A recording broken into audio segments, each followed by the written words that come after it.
43-foot setback, the Board of Zoning Appeals has limited authority to grant any type of front yard setback variances. And so just to give you some Cleveland context, this is Broadway. It's not the entirety of Broadway, although in a moment you'll see that this setback runs all the way from almost downtown all the way to Garfield Heights. So map setbacks are required front yard space in which no structures may be located except where specifically allowed by the zoning code. They're indicated on our building zone maps in the city of Cleveland, and they take precedence over all other setback regulations, and they can only be changed or modified with legislation. And so origins of this setback were actually back in 1943 when the city was trying to zone the city to be more like the suburbs so that we wouldn't keep losing a mass of people that wanted to leave the urban environment. And so they placed this 43-foot setback from downtown all the way down to Garfield Heights. And as you'll notice, the land form and the form of the land use is a lot of buildings along Broadway are set incredibly back with parking in the front, and they go against the urban form that you see along the historic Broadway area along East 55th and Broadway. And so these are the existing conditions. You can see how it's a mix of where the original urban form is and then what happened after 1943, where you see a lot of autocentric uses, buildings being set back, lots of prominence to parking lots and things of that nature. And then, again, this is just some existing conditions. So when we think about how our cities and our streets and our corridors are built out, setbacks are the number one reason as to how our buildings are formed. These are the existing conditions. This is the building that was built under the urban form overlay during a different rezoning a few years ago to match the context with historic Broadway. And again, just some more context photos to show the different conditions. By removing this 43-foot setback, it'll bring buildings that were originally here, that are currently here, to be able to be redeveloped and in line with the urban form. Here is a variety of existing as well as some infill. And then this is actually part of a bigger rezoning process that we're working with Councilman Starr as well as Broadway Slavic Village with how it relates to the rezoning as a whole. And so this is just the beginning of a larger scale rezoning to remove the 43-foot setback and eventually replace it either with a different setback or an urban form overlay to really bring those buildings in line with the city. And so that's it. That's the proposed rezoning currently. Is to remove the 43-foot setback from 77, or what you know as Gallup Road, down to East 55th on both the north and south sides of the street. Thank you. Thank you so much. First and foremost, DPS Chair, did you have any comments? Anthony Hairston? No comments, but we have to go to the public comment portion. Okay. So there is a public comment. Oh, well, first is, do we know if Councilman Starr is in support of this, and have you worked with him on this? We have. Okay. All and right. the CDC. Okay, thank you. All right, we're going to public comment. Do we have any public comment listed for this? Okay, there is no public comment. Seeing no public comment, I believe we can move forward for a vote on ordinance number 512-2023. Are there any other questions? Seeing no other questions, ordinance number 512-2023 stands approved. Thank you so much. Thank you. Okay, I always, just for our guests and just for the body that's here today, because we have a lengthy amount of legislation, we're going to ask for everybody to be at the 10-minute limit, okay? And then number two, what I would like everyone to do is, please do not ask duplicative questions because we have a lot to cover today. And we do know that we have a pretty huge press conference that several of us may have to be at later this afternoon. So I want to get through as much of the agenda as possible. We always start out with guests first. Therefore, I do want to start out with our guests, and we'll go to the middle neighborhoods first. And I believe, which number is that? It's not 750. I believe that is 750-2023. So we'll go with our guest from CNP first, Ms. Maness. Casey, who just walked out the door. number is it? 750. 750.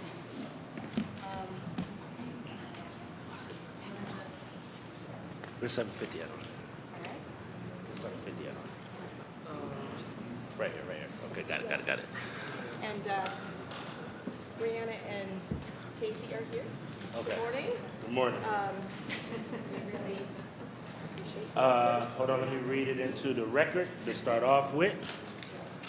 Okay? All right.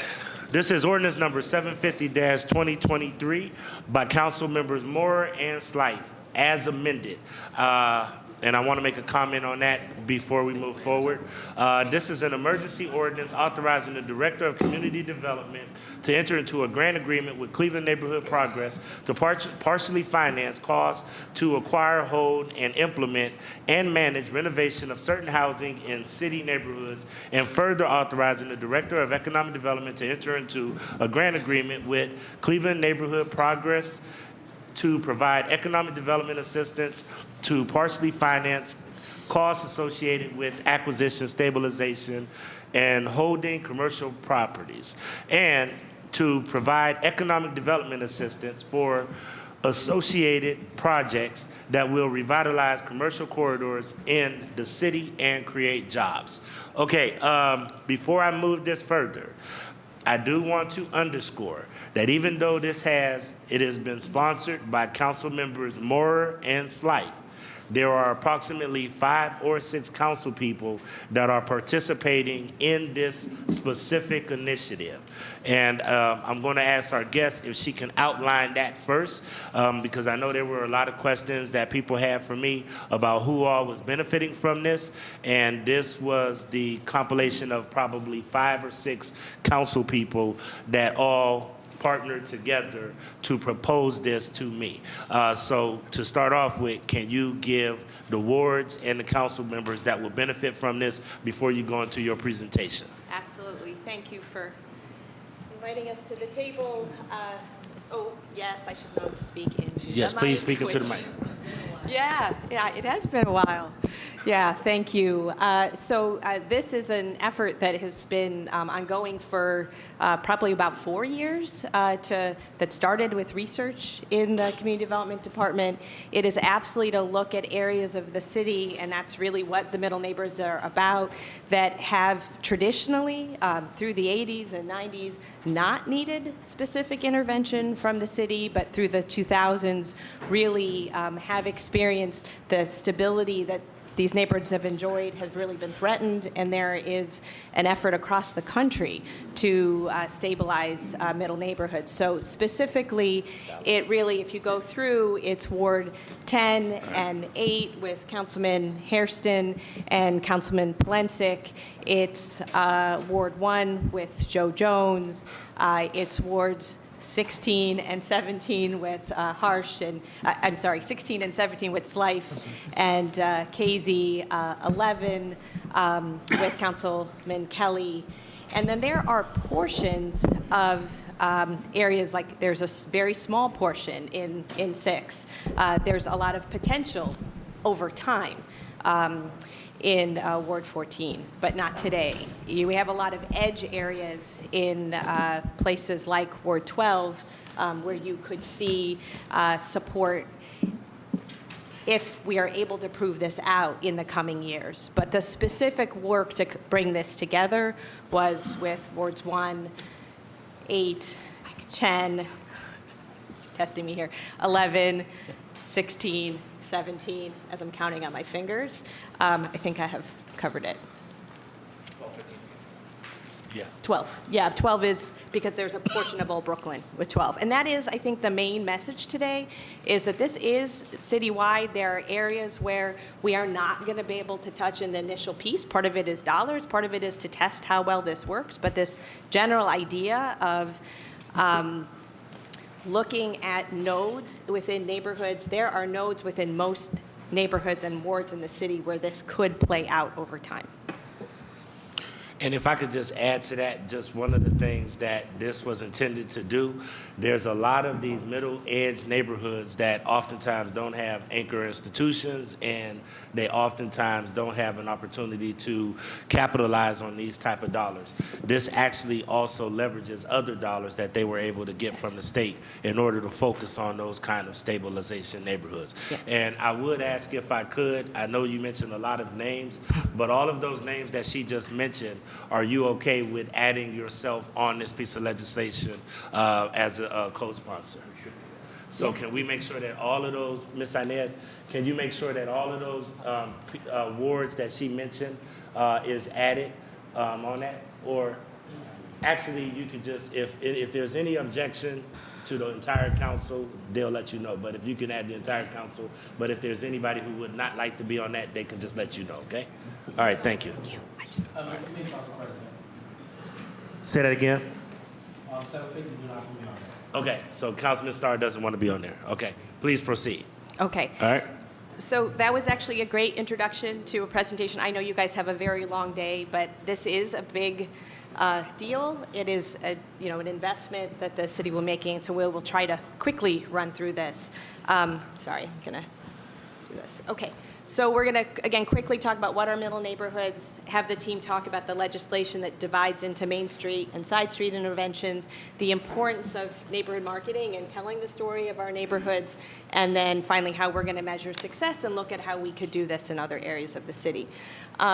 We just largely spoke to this, but it's really important to understand that these are the neighborhoods that have generally had very high housing ownership numbers. They have been very stable across the country. After the foreclosure crisis is where you really saw the precipitous drop-off of many of these neighborhoods. They are racially and ethnically diverse. They are generally the way that people have built wealth in our community, and they're incredibly important to the income tax base of the city of Cleveland.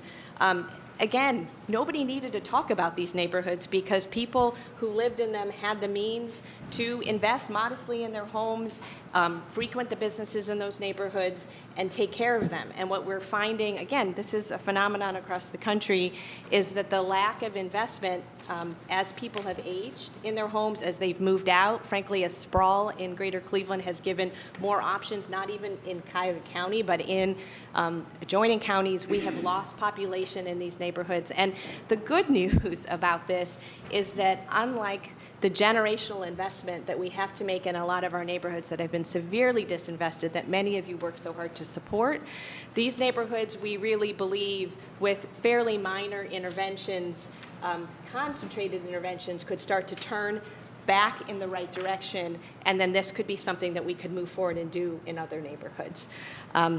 We can go into this more. I think most of you have seen this map. This is actually the city of Cleveland's neighborhood typology that was put together by the Department of Community Development and Economic Development that we're updating right now, but it basically looks at and speaks to the fact that you have to have different interventions in different neighborhoods. And I think all of you are seeing this, in our hottest neighborhoods, which are, 9 to 12 block groups in the city. We're trying to maintain affordable housing and affordable rentals. That's really the focus. In the neighborhoods that, again, need generational investment, those are mostly the neighborhoods that most need CDBG, federal money, to be invested. These middle neighborhoods, because neither one of those existed, there has been no tool to help incentivize and bring the market along. As the council president said, we've secured $3 million from the state of Ohio to start this work. We really think that with the investment from the city of Cleveland, there are financial partners that then can help us take this forward after this initial investment. So we see this as a way to jumpstart the market and the neighborhood, hopefully not as something that the city has to support long term. So I'm going to hand it over to Brianna Perry, who you all know, to talk about the Main Street investments in the neighborhoods. So, good morning, everyone. Sorry I was a little late. So our kind of investment strategy is three-pronged. It's Main Street investments, where we're focusing on reactivating the commercial corridors. It's side street investments that we're referring to as the housing investments, and then it's marketing.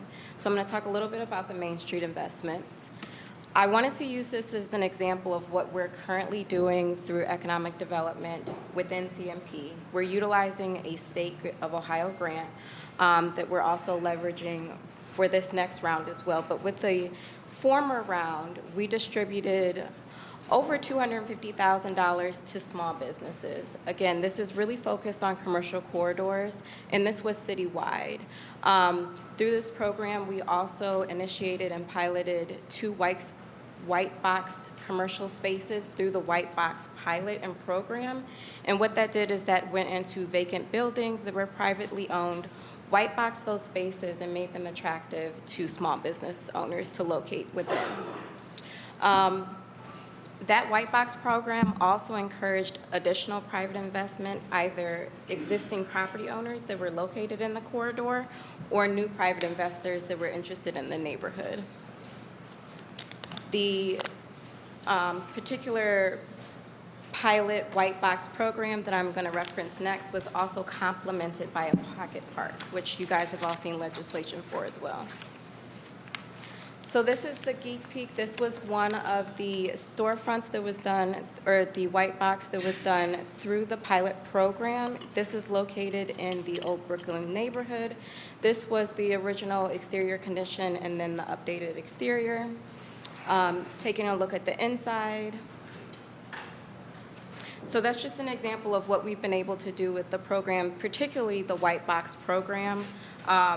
Again, looking at reactivating the commercial corridors, going back to the main streets and side streets. Main streets is commercial corridors, side streets is housing investment. You can't do one without the other. So we really wanted to touch on what that main street looks like. So kind of going into this round and what we're proposing through this legislation, what does an intervention look like? So we're constantly referencing the interventions either through the main streets or through side streets programs. Interventions in main streets will look like white box commercial spaces. So we're looking at 3. One intervention would be 3. 3 parklets to, again, complement that investment in the white box spaces. So looking at outdoor spaces to maybe add additional dining or something for the community for that particular storefront. Grants to local businesses and entrepreneurs, and then, of course, technical assistance for small businesses.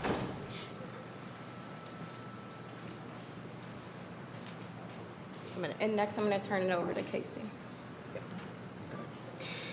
Good morning, Council. My name is Casey Petritis. I'm going to talk about the side streets component. So on the side streets piece, we kind of break those down into 3 typologies. So there's home repair, which is, kind of breaks off at about 25 grand. Those are repairs just to stabilize the individual property, but does not impact neighboring properties in terms of value or property gains. The next section, which is something you're more familiar with, which is the rehabilitation piece. That's the traditional rehabs that CDCs, the Land Bank, other partners have done, but it doesn't really change the nature of the housing stock. You may fool around with some floor plans, but you're really working within the framework of the existing property. And then the last piece we're going to talk about today is renovation. These are renovations really calls for $150,000 or more of investment in a property. The goal being to create basically a new product using the existing type of frame that is on the street, but this will help it kind of grow into what a 2023 house or a 2023 buyer or resident would be interested in living in. So that first piece is home repair. We have wonderful partners through CHN, other organizations and CDCs that handle this work. There's a variety of programs and options for residents that do need these types of programs. But again, this really affects that one resident that needs some assistance with that type of home. The second piece is the rehabilitation piece. This is getting complicated, if not stopping altogether. The products that are coming through via forfeiture or the Cuyahoga Land Bank have really diminished significantly for a variety of reasons.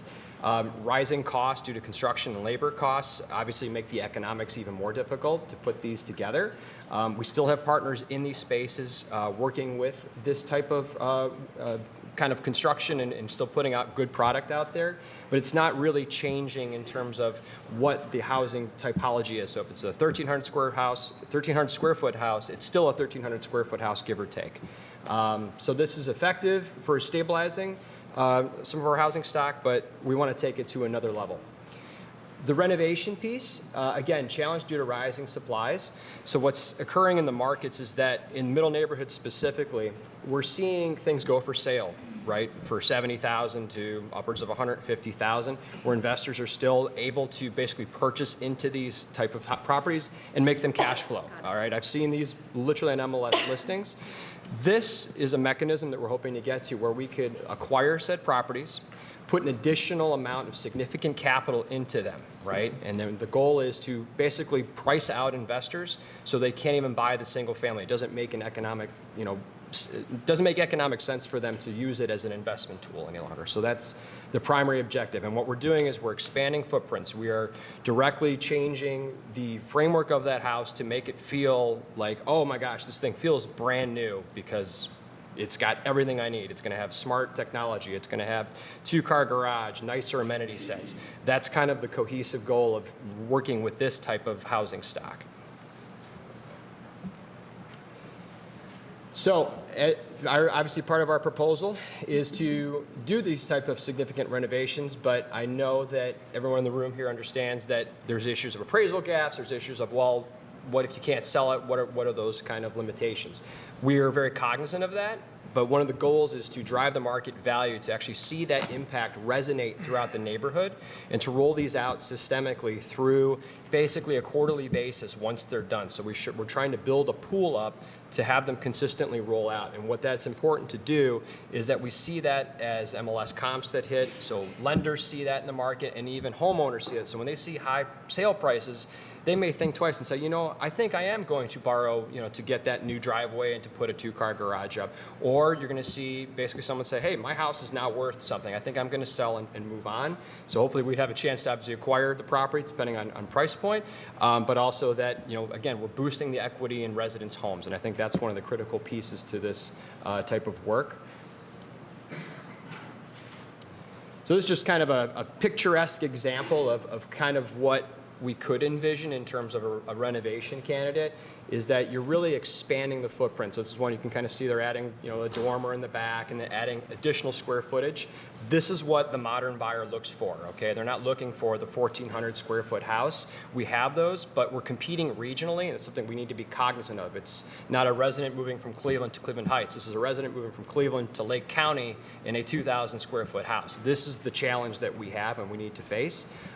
We have great existing housing stock. We just need to give it a little bit of TLC to really modernize it to attract these buyers. And these buyers are really fitting the housing kind of purchase options between that 150 to 280,000 range where we just don't have it. And if you have a chance to go on Zillow, take a gander at it. There are not a lot of listings within Cuyahoga County in that price range. So this would be one of the primary goals of this program.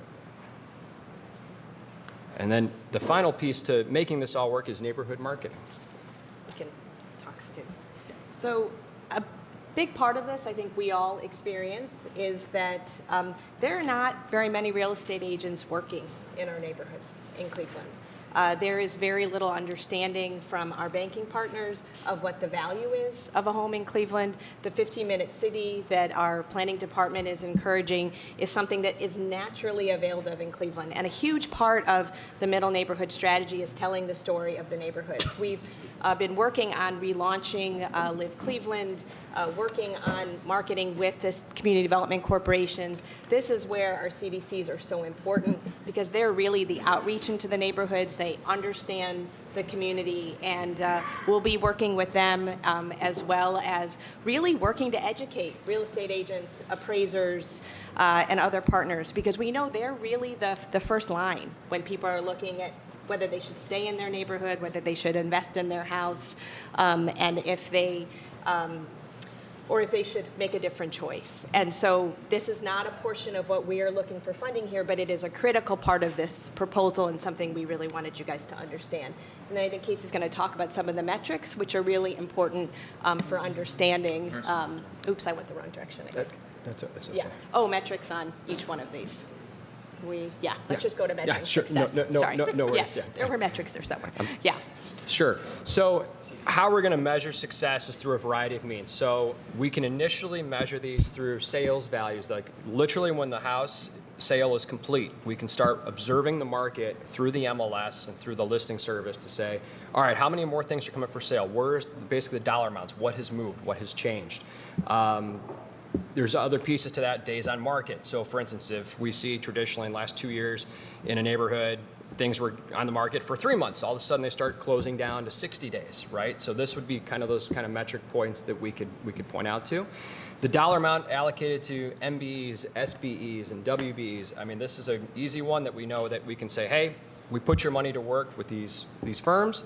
These are the dollars, the real dollars actually going to help people fund their companies and to grow them. So this is creating a pipeline for those companies to do the work. Also giving them an expansive position to basically do work they're not actually getting in the door to do. So these are significant renovations where some of these smaller contractors have not had experience doing. We're building this into that framework so they get that real world experience so they can, again, grow their business. And then the last piece is obviously the occupancy of white box storefront spaces. I know we've all seen these vacant retail spaces, and we always ask the question of why isn't a landlord putting, a company in here? Why isn't a retail space occupied? So we're going to be able to track that initially to say, hey, we know we saw a 30% vacancy rate. It's dropped to 10% or less. Those are just the initial metrics we can do. The interim, which is a little bit longer, is we can watch the increase in property tax valuations over that 3-year period. We're going to monitor the building permits within these neighborhoods to see if residents, current existing residents, are actually going to pull construction permits to put in that driveway, to do extra work in their house while this program launches. So this will be an interesting indicator to really see where we're moving.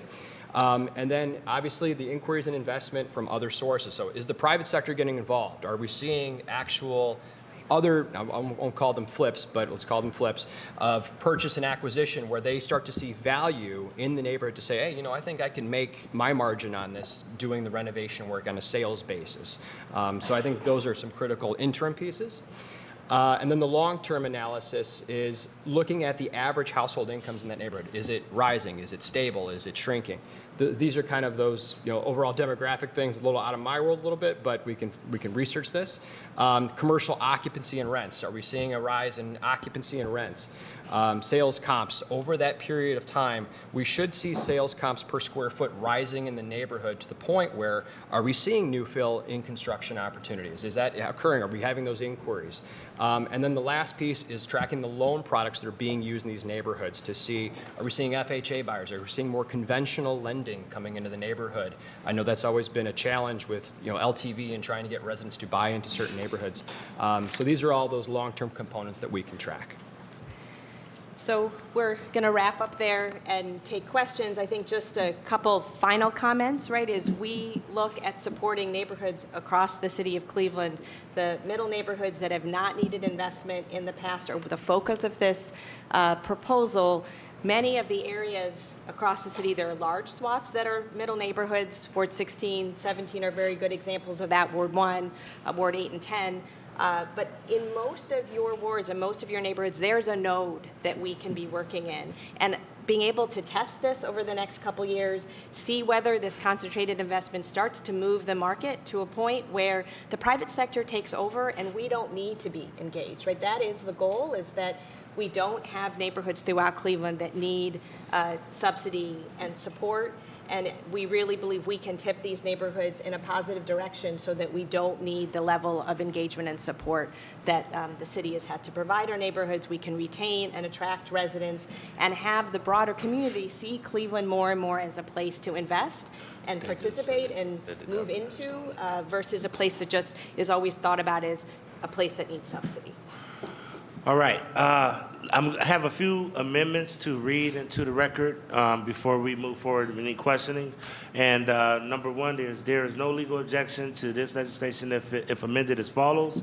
Number one, in the title, line 4, after progress, insert to act as the city's agent, strike lines 5, 6, and 7 in their entirety, and insert finance costs for the acquisition, rehabilitation, remodeling, or improvement of housing in the city, and further authorize the strike lines 12, 13, and 14 in their entirety, and insert acquisition, construction, and rehabilitation of commercial properties, and act as the city's agent to provide acquisition, construction, rehabilitation, or machinery and equipment costs for associated projects that will revitalize.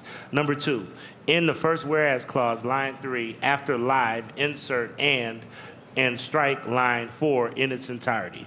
Number 3, the fourth whereas clause, strike line 2 in its entirety and insert reviewed in excess of 15 days and approved by the Housing Advisory Board on August 7th, 2023 in compliance. Number 4, insert a new fifth whereas clause to read as follows. Whereas in compliance with Ohio Constitution, Article 8, Section 13, this council agrees to assist Cleveland Neighborhood Progress to revitalize commercial corridors for the public purpose of promotion of commerce, job retention, and new job creation.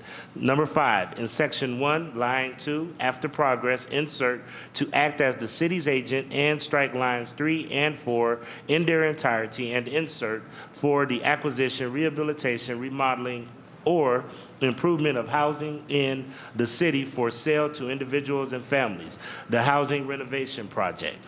Number 6, in Section 2, at end, insert RQS 8006 RL 2023-76. Number 7, in Section 3, strike lines 4 and 5 in their entirety and insert construction and rehabilitation of commercial properties along commercial corridors of the city and to act as the city's agent to provide acquisition, construction, rehabilitation, and machinery and equipment costs for associated projects that will. And number 8, in Section 4, at the end, insert RQS 9501 RL 2023-77. And this was dated 8/14/23, signed by George Peters. Those are the amendments. Once again, there are multiple wards that are benefiting from this investment. To my count, it's about 7 different wards that will be touched through this investment. And once again, this is a collaboration of all of those council members that came together and proposed this joint project to really try to touch the edge and middle neighborhoods of the city of Cleveland. So, that being said, I have Councilman Polisic, KZ. Mr. Chairman, on the amendments. Oh, we got to make a vote for the amendments. Okay. Yeah. But, Mr. Chairman, there's a problem. We don't have the amendments here. Can someone talk upon why the amendments are put in play the way they are and the proposition and the purpose of it? We don't have it here in front of us. It's mainly for language And you purposes, but can somebody give No the one should be able councilman to the explain amendments? why some of these amendments have been put in there. Just clarification of language. Could Councilwoman Maurer and Slight, could you talk a little bit about the amendments? Thank you. Yeah, thank you. Councilman, they were just to bring the language in line with the ways that we have handled similar bills. And one of the reasons that we've struggled to get some of this commercial corridor money done in the past is about a constitutional restriction in the Ohio State Constitution. And so this was the law department's request to make sure that we were very, very clear that we were within the bounds of that state constitutional provision. So all of these amendments deal with the state constitutional piece? Exactly. That's all that as an agent. It references the exact constitutional provision. It's all around that exact issue. I see. Okay. All right. So we have the amendments that have been presented. Do we have any discussion on the amendments? No. Okay. Councilman Casey has a question on the amendment. Thank you. Mr. Chairman, are these amendments just in regards to this piece of legislation? Yes. I just want to clarify that CNP is not becoming an overall agent for the city. No. It's just regarding. This is just pertaining. Listen, They are just doing this piece. laugh if you want to, but we've seen stranger things happen, right? No, that's just just this that piece, it's Councilman. just for this piece of legislation. That's just this piece of legislation. Thank you. Okay. All right. Any other discussion on this? Seeing no other discussion, all in favor say aye. Aye. Any opposed? Nay. We have one opposed. The ayes have it. Okay. First on the question, and once again, ladies and gentlemen, I'm cutting the time back to 10. We have a lot of pieces of legislation to get through. I did allow this presentation to go a little longer because it's touching so many different angles as well as different wards, but we cannot do every piece for an hour long. So just keep that in mind. Can you put me down, First is Chairman? Councilman Polisic, and then Councilman Casey. Thank you. Mr. Chairman. Thank you, Mr. Chairman, my honorable colleagues. First of all, I want to thank Councilwoman Mauer and Councilman Slife for their action on this, and all my other colleagues who participated in the process. I believe this has been long overdue in the city as it pertains to the middle neighborhood. So I just have a couple questions and comments. And I want to thank CNP for their role in this as well. We all also recently passed legislation within the body authorizing the Habitat for Humanity to construct new housing as well in the city. So I'm hoping that there's some dialogue as well between them and your operation. So, you know, it seems so, many times we've operated different silos here. So, and that was targeting middle neighborhoods as well. So I want to make sure that there is, you know, there is communication, there is dialogue, so we don't see any type of duplication, or maybe there could be partnerships. So that's number one. And then number two, we know what part of the challenge, especially on the east side, and maybe in other sections as well, there have been strong CDCs and then weak CDCs or non-existent CDCs. So I want to make sure, Mr. Chairman, my honorable colleagues, that is taken into account. Where we don't have that strong implementation, that we have a different course of action, or we have more assistance or more hand-holding in those neighborhoods. Because if not, we're not gonna see activity, and then what you'll see is money going to areas, and then we'll all ask ourselves, well, why did it only go to certain neighborhoods and not the areas that we're trying to target? So those are my two main areas, Mr. Chairman, to CNP. And through the council president to the councilman, appreciate both questions, and none of this work can happen, frankly, without collaboration of our partners. Casey kind of touched on this, CHN, CHS, Habitat, the County Land Bank. We really are looking at neighborhoods as holistically as we can and ensuring that we're complementing each other's work. For the most part, the Habitat dollars work best in neighborhoods that are kind of more on the edge, but absolutely there will be collaboration and coordination. And it actually speaks to your other question as well, where we have CDCs where we're in the process of rebuilding their capacity. They don't have the capacity to do the work today. It is a partnership with many of those other organizations, and why we're really intentional here.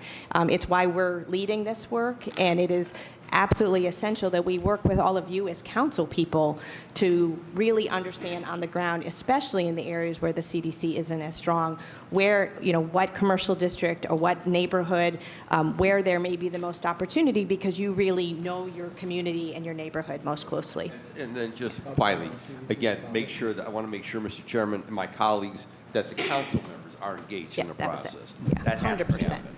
We And can't do so this without you. This is a unique opportunity. This has not happened in my knowledge over the years, this approach. And so I'm very optimistic. I want to see it work, because maybe then it could be used as a blueprint in other neighborhoods or other sections of the city. So again, I'm on board. I just want to make sure that we're all in this thing together. It's a partnership. Thank you, Mr. Chairman.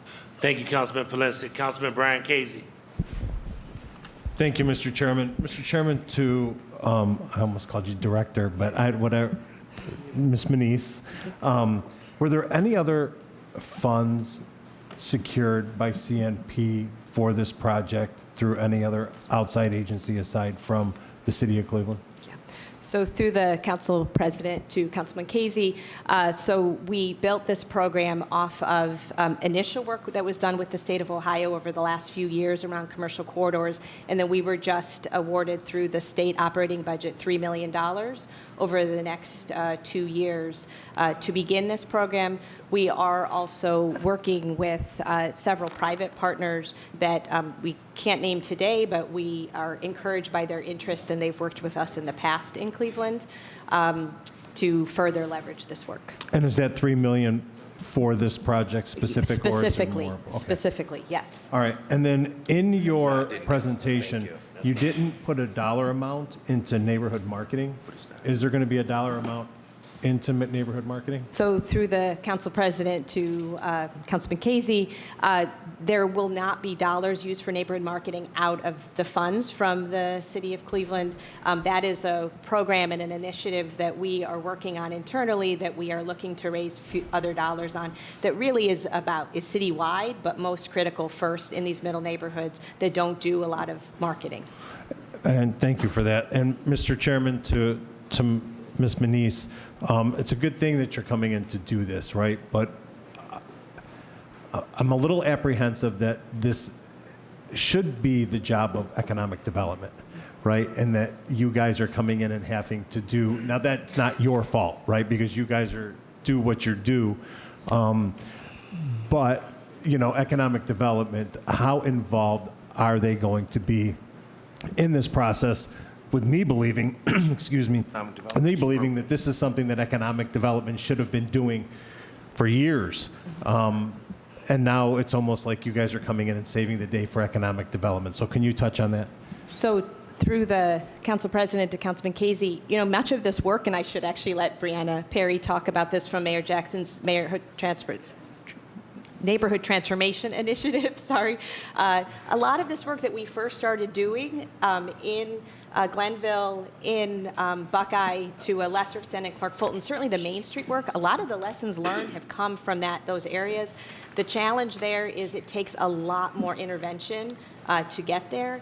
It is not unusual for the programs to come out of the city and then for them to be implemented through partners like CNP, the CDC, CHN, others. So this is something that is really grown out of the city's economic development department. The whole Middle Neighborhoods Initiative, and there is now a Middle Neighborhood Staff person on Director and is the staff, will be done in cooperation with the city. But it's not unusual for the implementation to be done outside of City Hall because you're in the neighborhoods like you are. Okay.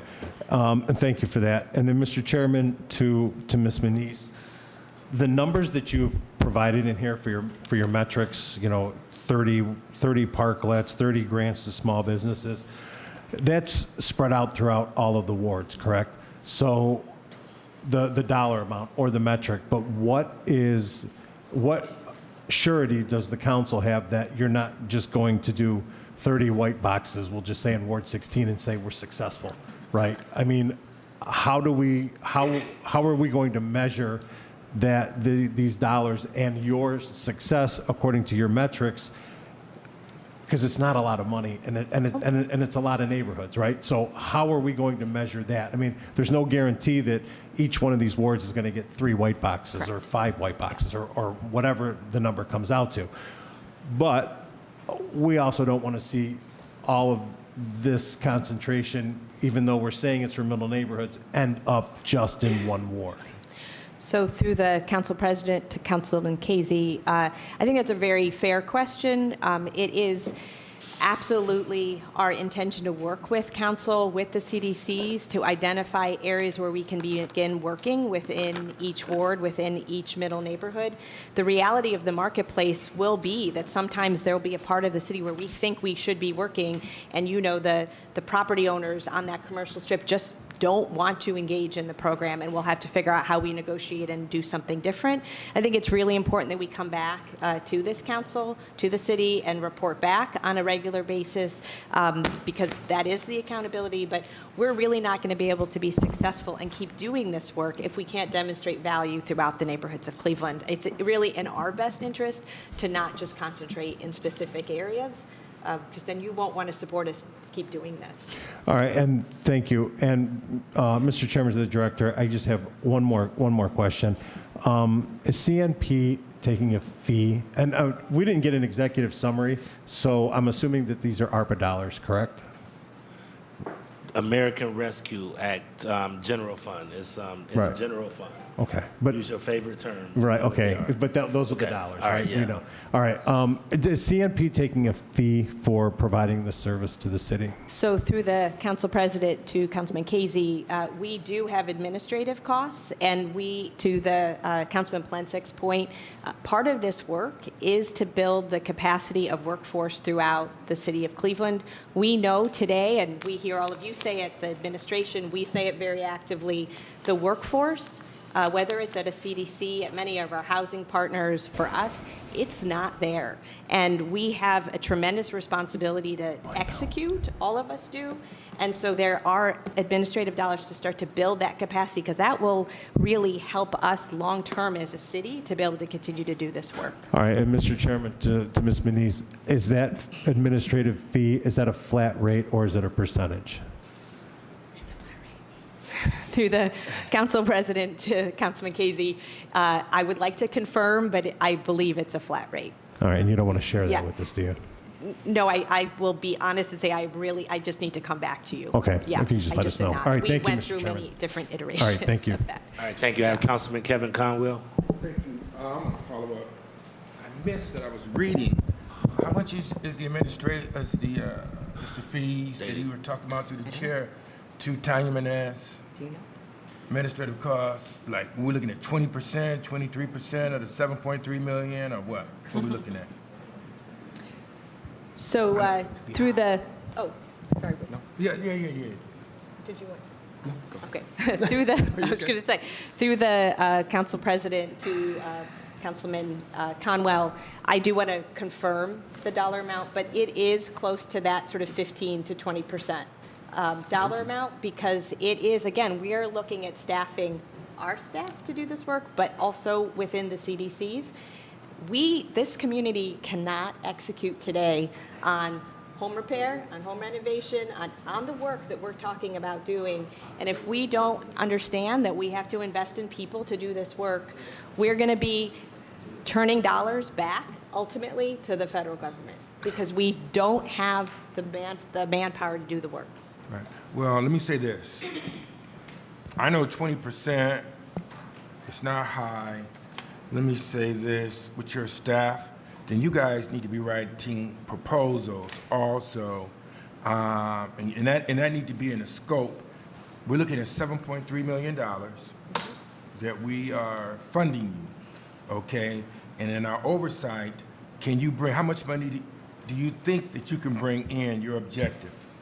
So through the council president to Councilman Conwell, the overall program that we've outlined is $22.3 billion. Gotcha. We've raised 3 from the state, and we have proposals out to several of our partners in the community that we believe will respond very favorably when the city of Cleveland says this is a priority for them. I think it becomes very difficult to have private entities support a program that if the city of Cleveland doesn't. But we believe we will raise that $22.3 million ultimately. Right, and you know what, Mr. President, looking at the 20%, then you guys need to bring us quarterly or semi-annually absolutely. that you're hitting your goals, and if there's any issues or concerns that you're not hitting your objectives, we need to know, because if we're giving you 20%, you got to work with people and create pre-testing and post-testing on your evaluation, and we need that. I want to say this. You're my buddy. You're my friend. You did a great job with Glenville. We're moving up. We're on 123rd Street now, doing infrastructure. The outcome measures is great. It worries me a little bit. It's a bit worry. We just sold 2 houses. I mean, not me, but the neighborhood for $500,000. One is on the corner, 115th and Wade Park, and then across the street from 115th and Wade Park. It's for $500,000. What I'm afraid of, the comps are going through the roof and we're doing good, but I don't want to displace people and have people moved out of that neighborhood. So we're looking at $500,000, because when we first started something similar to this, we could look at what we did in Glenville and measure the outcomes from there, and we see how we're growing, where you had a house once at going for $140,000 through the chair, going for $340,000 to $400,000. And it's stimulating, and we're moving north. So we're having great outcome measures. But I don't want to displace my area or the neighborhood through the chair to Tanya Maness. You did great, but we got to monitor it. Yeah. And through the council president to Councilman Conwell, I know this is a little bit off topic, but I think there are 2 things there. This is the reason why it's so important that we have a real variety of housing stock, and housing, because that allows for mixed income neighborhoods at different price points. It's also why a different initiative that CMP is leading is to have property tax enabling legislation, property tax relief, sorry, that was the very important word in that, enabling legislation at the State House. Our colleague Ed Stockhausen has been leading that work. It is work that Enterprise and Greater Ohio Policy Center really started with many people on this council, and it was the major issue during the tax abatement study.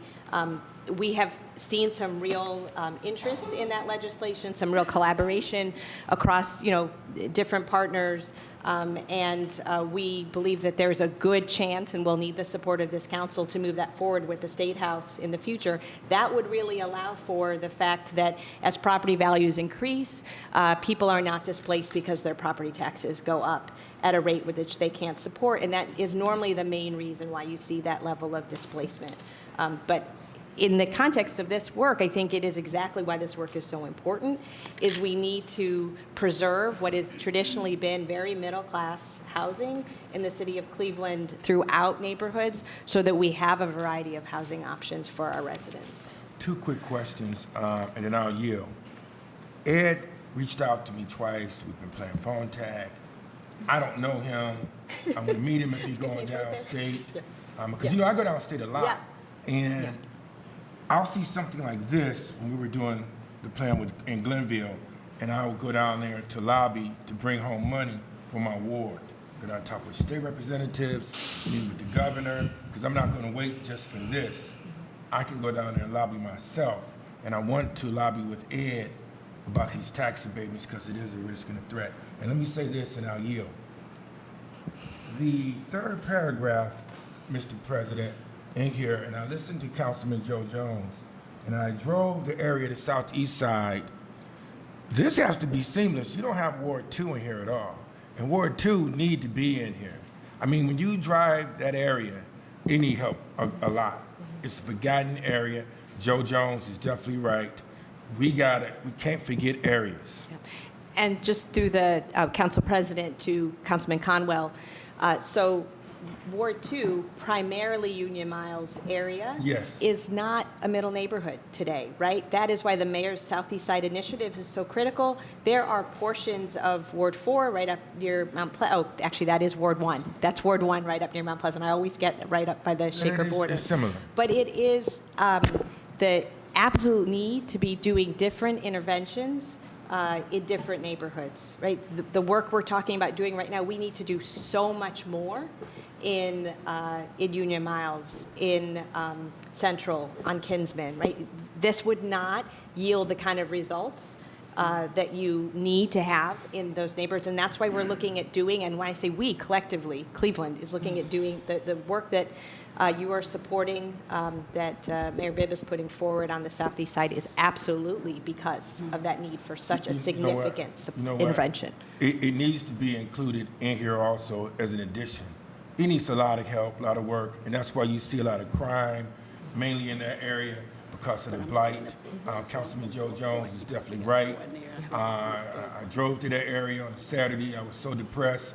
You need to have this, Mr. President, need to be in there as an addition. $10 million, $15 million. I may have buildings going up that's cost more than that. I mean, that's not going to do it for over there. You see a lot of blight. You see high grass, high weeds. I mean, I got to advocate for it because when you're a Cleveland City Council member, you don't just look at your ward, you look at macro. And Ward 2 definitely need to be in this. And I'm going to say this, I'm going to close out. Even Mr. President doing the lakefront plan, you can't just do the lakefront plan and you don't add the neighborhoods involved with it. It needs to be seamless. It needs to be seamless. And before I vote on anything, you got to deal with this poverty, and it got to be seamless. And that southeast side need a lot of work. Just like you helping me right now with Glenville, you got to have that. Yeah. And just on that point, Councilman, I do know that this is one initiative, there have been several other pieces that Ward 2 has been included in, like the habitat piece and a few other pieces around home rehab and other things. So just want to make sure that all the council knows that this is only to try to address an area or a group of the city that often doesn't get touched, because oftentimes they're right in the middle where they don't have anchor institutions, and they also don't have a lot of the money that is available from some of the other social programs. So this is trying to catch in those kind of areas, but we have invested in some of those areas that you're talking about as well, because you're exactly right. We got to make sure that all those areas get touched. And Mr. President, Can I have a point? Ward 2 No, second. Ward 2 is never touched. Because, you know, when I end up driving the area Okay. in certain parts of the southeast area, because I hear Joe hollering about it all the time. Okay. I said, let me go see what he's talking about. I called him up.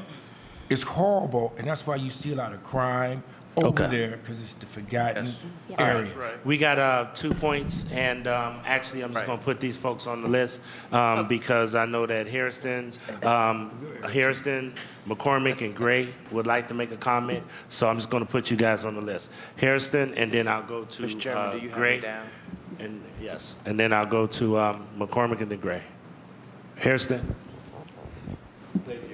I didn't know, I thought you mentioned Councilman Palenzi was on the list as well. He already spoke. Okay, all right. Thank you, Mr. Chair. Just a few questions. I know I met with Ed and we had a discussion around this piece here, and I believe there was supposed to be some follow-up information. Not sure if he and his team were able to get to that information or not. So I think 2 things that my colleague, Councilman Casey, said are important. You know, one, that, you know, we're doing a lot of work or putting a lot of this work in the hands of folks, you know, outside of the city, which, you know, in one respect is okay, right? Because the folks have a high level of expertise and can do it much quicker than we can. But we also, you know, have to make sure, you know, we have a department, we have these highly skilled individuals who work for us. And so if there's times where we can, you know, make sure that they are doing some of this work, we need to make sure that happens, right? I know that former Director Jackson had been talking about something similar, about taking and investing in neighborhoods that are outside of the southeast side, that are outside of the trendy neighborhoods of the city, and investing in looking at ways to prop up and support places like the middle neighborhoods across the city. So it's good that this is happening. You know, one of the first concerns that I have is council's input. We were asked to pass these funds today.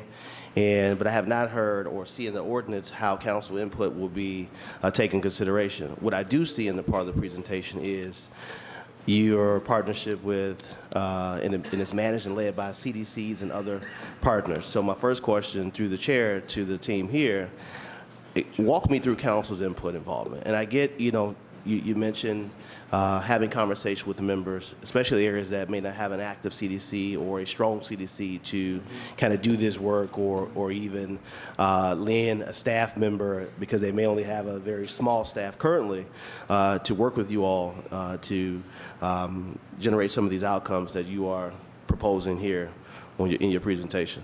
Mr. Chair. So through the council president to Councilman Hairston, the program was pulled together with council people very much with the idea that we, literally can't do this work as CMP without the understanding of who are property owners, nodes in neighborhoods where there may be residents who are looking at moving, elderly residents who maybe their family is thinking about different options for them. We just see it as a given. I think that the need to report back, we could absolutely commit to doing that in a certain way, but there is really no possible way for us to succeed in what we're talking about doing if we are not working with the council people in the areas and the CDCs, because you know different people, different block loops, different interactions in a way that, again, as a small central organization, we just don't. Sure. Thank you. Through the chair to Director Maness. I guess you're still the director, right? Director title, it's still with you. No, I hear that, and I thank you for the response. However, sometimes there can be competing interests, right? There can be competing thoughts. There can be competing philosophies, ideologies, and so forth that, may get in the way. And so my concern is that, obviously we are elected to represent these neighborhoods. Many of us are very intimate. We are intimately involved in these communities, right? And so on one end, the data may show it is better to start on this end of the block. But as a member of council and the residents who live there believe it is better to start on the opposite end of the block. So how do we address those issues where that may be the case if I believe that you should start on the eastern end of Euclid Avenue versus the western end of Euclid Avenue? How do we address those situations? And sometimes even the CDC, council members of CDC, contrary to what people believe, are not always lock in step with each other. You understand? They don't always do what we say, right? And we don't always do what they say. So please understand that, we got to figure that out, right? We got to figure that out because, it is one thing I've learned by observing not only on the county side but also the city side. If it's not written and it's not in this ordinance, it means nothing, right? Because what we say here or what we say that we want to do and how we want to engage individuals may not always happen that way. So, before we leave this table today, I want to make sure that we have some language to put in this piece that will solidify council members' involvement and input in this process to make sure that we are not forgotten, we are not left behind, and that we are actually a part of the discussions in a meaningful way to make sure that we are addressing the right situations that may exist on these corridors, and that we have a very strong level of input on where we start, how we start, who we engage, who we don't engage, because there may be some bad actors out there on these streets that you may not know about, right? That we may know about. And on the surface, it may say, well, we think we should go this route. We hear what you're saying, but we still want to do this. Versus that. So I think, Mr. Chairman, and to my colleagues, that we need to hammer that out before we pass this piece on today. And so moving on, to the chair, to the team here, in your piece, you mentioned about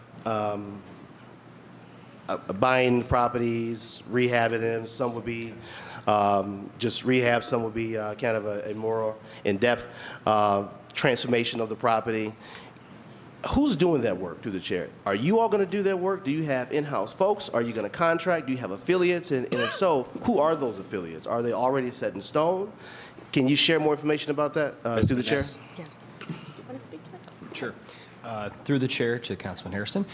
So it'll be a variety of factors, right? I don't think directly we will not be doing the work. We're obviously going to work with contractors who know how to do this work, because I don't know how to put on a door on the inside of the house, so as much as I've tried. But I think we're going to work with a group of qualified workforce, the folks that do this every day. And part of what we do at CNP as well is we do have that workforce component. So we are in touch with Urban League and other partners for their workforce component to try to marry it. One of the challenges for them is they don't have the supply to actually do this type of scale work. So it's trying to marry that with what they're doing simultaneously. So we're very cognizant of that moving forward. Time is always an issue, but because we're asking for these types of funds, it's to create a scale to the point that we can basically give them the load of work where they can consistently, basically eat on that. And two is if we get delayed on a project, we can still manage that, and then we have another project hopefully ahead of schedule. So it's all about timing, but it's also we should have enough scale to basically allow the contractor pools to basically everyone's going to be happy because there's enough work to be done. Sure. And to the councilman, just to add to that, Village Capital Corporation, Deanna Alexander, who's our president, who's here today, we've seen this work, right, with contractors on the rise, with building a contractor pool that does actually get the support they need to rehab and position several houses at once versus one. It's another reason why we need to work with council people, with CDCs, with the neighborhood.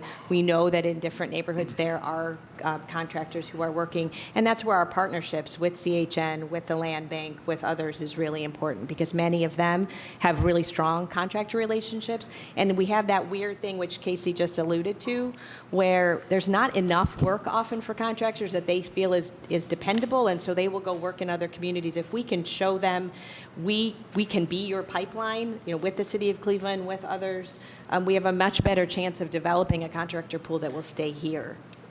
Good.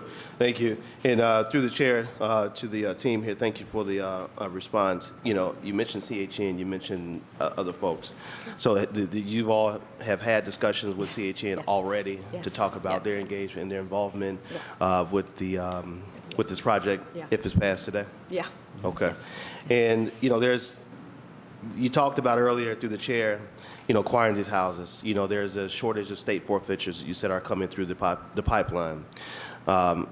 In many ways that state forfeitures are captured and put back in productive use is by working with the county land bank. But what I have not heard is that the county land bank is a part of this process, because the only way that I believe that this is really be successful if the land bank is involved, right? Because there's not another entity in this, there's not another entity around who can do what the land bank does, right? And that is to pull property in, that is to leverage their leverage the powers that they have been afforded, to allow for affordable rehabs, new construction, lots, and so forth throughout the city and county. So, can you talk to me about your relationship with the land bank? Have they been involved? Have they been engaged up front about being a partner with this project? Through the council president to Councilman Hairston, actually, as a former Cuyahoga Land Bank employee, I've had direct experience of seeing the magic that happens at that organization. Absolutely. So, yes, they're a partner. We've had conversations with them. Their methodology of acquiring property is a little different than what we're going to be doing. So we're actively going to be pursuing market. Literally, we've seen these listings. There's been ones in Collinwood. I've seen $90,000, perfect for the first-time investor, right in the broker's comments. Those are the products that we want to go intervene and get off the market to basically deny supply to the investor community. The land bank is going to be a critical partner among all the other partners and institutions that you all know of in this city, and I think part to Councilman Polensek's opinion earlier, trying to coalesce that to make sure we're doing this strategically together to leverage as many dollars, home repairs, all that at once to basically make an impact, right? The one house doesn't really change the narrative of the street or the entire neighborhood. Sure. 50, 100, that starts to really mean difference. something. So I think that's part of it, and they're going to be one of the partners there because they touch on, part of this doesn't really call for new construction at this time, but the land bank is doing that. They've got their toes there, and they've got a good track record of, again, acquiring those pieces that we wouldn't go after. Good. Mr. President, I'll hurry up and move on. But so explain to me, who's going to transact these deals? Are you all going to make the offers? Are you going to bring in another affiliate or someone to reach out to buy these properties? Explain that to us, how that process is going to work. Sure. Through the council president to Councilman Hairston. So it will be a component of New Village Corporation, which is our real estate subsidiary at Cleveland Neighborhood Progress. Okay. So we'll create a various there's different ways to do it. So some of the CDCs will be on the ground to assist us with this. We're hoping to basically use different methodologies to acquire properties, but obviously we will have an internal process. And the reason we want to take it off the CDC's balance sheets, as you all know, they're fiscally challenged. So part of that is to basically offload the risk where we could help take that on, provide a carry for it so it's not on their balance sheets. So that would be part of the component. And again, we'd be doing it through basically all of our subsidiary LLCs and things just to hold the property while it's being completed. And then once it's done, we would then obviously transfer it. Thank you. Through the chair at marketing, you mentioned marketing. Who's going to market these properties? Who's going to market these commercial corridors? Who's doing that work? Yeah. Are you doing the work, or is the outside person going to do that work? So through the council president to Councilman Hairston, this is really the overall effort that has fallen off in the city of Cleveland over the last 5 or 6 years is rebuilding Live Cleveland, which was the mechanism to really market neighborhoods, to have a voice for the broader community, not just the CDC. So we're rebuilding that tool. A large portion of what we really want to be doing is spending time, again, with the real estate community, with the appraisal community, doing the general mass marketing work. We're raising dollars around that, but we've been laying the foundation and started doing that rebuilding, because if we do all of this and nobody knows we're doing it, it's really not helpful. And while we have a handful of neighborhoods that do a very good job of telling their story, a significant part of our responsibility is to try to do that across the city. Sure. Thank you. And my last two questions, Mr. Chair. Technical assistance you talked about for the I'm assuming that's for the commercial Yeah. corridor white boxing piece, right? Who's going to provide that technical assistance? Would that be CMP, or is that CMP is going to engage someone else to do the technical assistance as well? Through the council president to Councilman Harrison, it will be CMP administering that program. Again, it's built off of a program that we already employ. The white boxing pilot, small business assistance funding, and technical assistance is already something that we do, and we would just continue and build that capacity. Okay. So that leads me to, Mr. Chair, you all create the plan that you talk about in here. You create the plan of execution, blah, blah, blah, all those things, in addition to the technical assistance, correct? Because looking at capacity at CDCs, and that I know we want to put a lot on CDCs, right? And we expect them to do a lot, but you know, understanding that some fall short on their abilities and not putting that on them as a burden, an additional burden, to be able to carry out some of those activities and, you know, and help with those functions. That CMP actually takes their staff and utilize their staff, because we're giving you the money to be able to do this work and provide the support technically and draft the plan of execution to be able to bring these commercial spaces and these entities online. And lastly, Mr. Chair, I'm too concerned about, as Councilman Casey mentioned, the level of money that is actually going to go into the projects and onto the streets, right, in each neighborhood. And I know that it is always the intent that the money is not just pushed into one particular neighborhood. But I've been around long enough to know that what the intent is sometimes always is not what actually happens, right? And what are the mechanisms in place, or how are you all going to ensure that there is a level of equity going in across these, how many we have? 1, 2, 3, 4, 5, 6, 7, 8 neighborhoods across the city of Cleveland, and that, you know, it is not one neighborhood gets $1.5 million, another gets $400,000, right? That balance just isn't, you know, what this body intends to happen if we pass this piece today. So, Mr. Chairman, that's my last question. If the committee would Can I get a point? respond. If we could let her respond real quick, just let her respond. So just, you know, through the council president to Councilman Hairston, I think that's the constant back and forth we need to have with you. You know, we'll start working in a node in a neighborhood, and we all know, right, what starts, looks like it's moving quickly, will then stall, and it's like, okay, we're coming back around in 6 months. And the natural way this work works, it lends itself to trying to do it in many neighborhoods at once. We haven't done this before, right? The reason why we're so much more comfortable on the commercial corridor side is we've been doing this work. You know what works. We've been the one implementing it.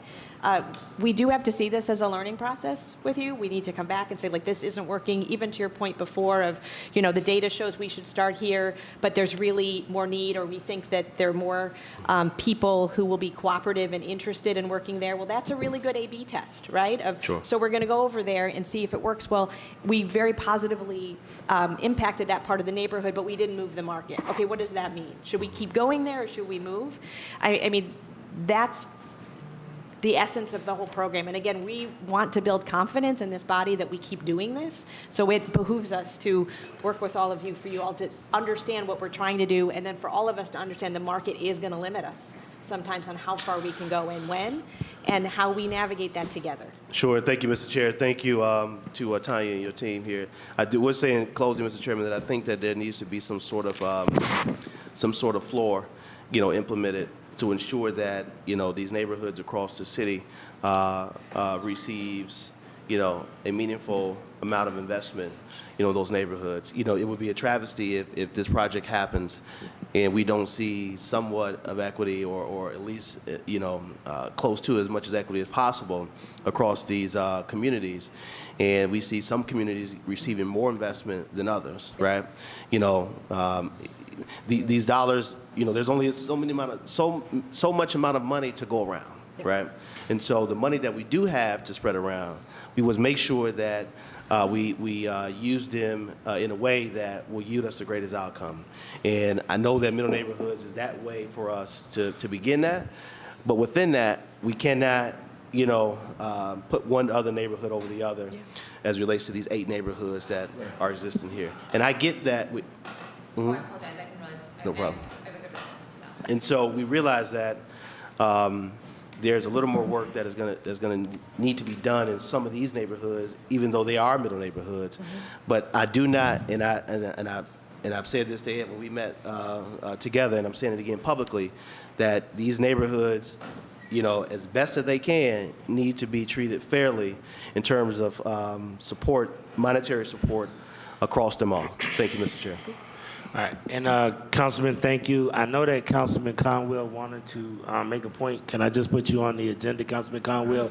Because we actually are at hour and 20 minutes. 3 seconds. And we are the first piece of legislation. I want to make my point. Please proceed with a point, Councilman Real quick, Conwell. to my colleague Anthony Hairston, they have a young lady, and I just saw her over there, Brianna. Tanya Maness grabbed her from the city. She is very, very good. Right, she's going to reach out to us. She'll talk with us. She would ride my neighborhood, look at things. She's able to see around corners, which is very, very good. And I miss you a lot. You're very, very good. All right. You're very good. Thank you. Councilman McCormick, Gray, Councilman Jones. Thank you, Mr. Chairman. I will be well I thought under I my was- 10 minutes here. Just a couple things, and Councilman Hairston covered a lot of great points, so I want to commend him for that. I fully support this ordinance, Chair. Not a penny will go into my ward, but I think it's important to support other neighborhoods. And as I've said consistently in this body, neighborhoods that need investment being lifted up help the whole city. So I think this is a great piece of legislation.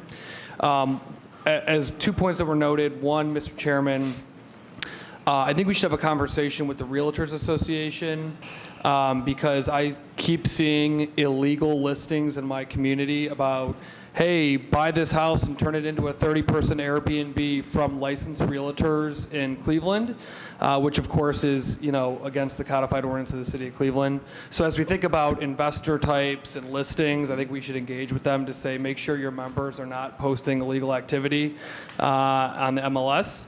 And the second thing, Mr. Chairman, I want to, I think he walked out, but I want to highlight what Councilman Conwell said about the property tax. And unfortunately, residents in my ward have suffered greatly from that. And as I've testified, Mr. Chairman, I've sat in people's living rooms who've lived in Tremont for 30 years and are losing their homes because of the property tax increases and have cried.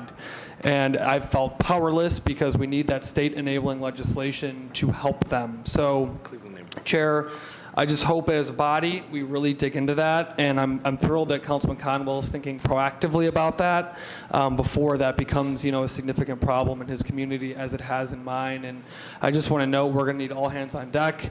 Unfortunately, we have some organizations that are opposing this work. Policy Matters Ohio is lobbying against it, which shocks me, as they identify as a progressive organization. So I hope that we can come with folks like that come around because real hardworking Clevelanders, many low moderate income folks are getting priced out of their homes because of this issue. So, Chair, I just want to recognize the work CMP is doing on that and continue to support that because it's critical that we want investment in our neighborhoods, but also we want to protect the folks that have been there for decades. So, thank you, Chair. Thank you so much. Councilwoman Deborah Gray. Thank you, Chair. Thank you, President. I just want to make a notation on this document that we just received about middle-edge neighborhoods per se. Earlier, that you spoke on the wards, that was part of this. On this document, it shows Ward 4, and I wasn't in any meetings, and could you take this off? Yep. Okay, thank you. Okay. Just, that is a mistake. It shouldn't have listed Ward 4. All right, Yeah, thank you. you're absolutely right.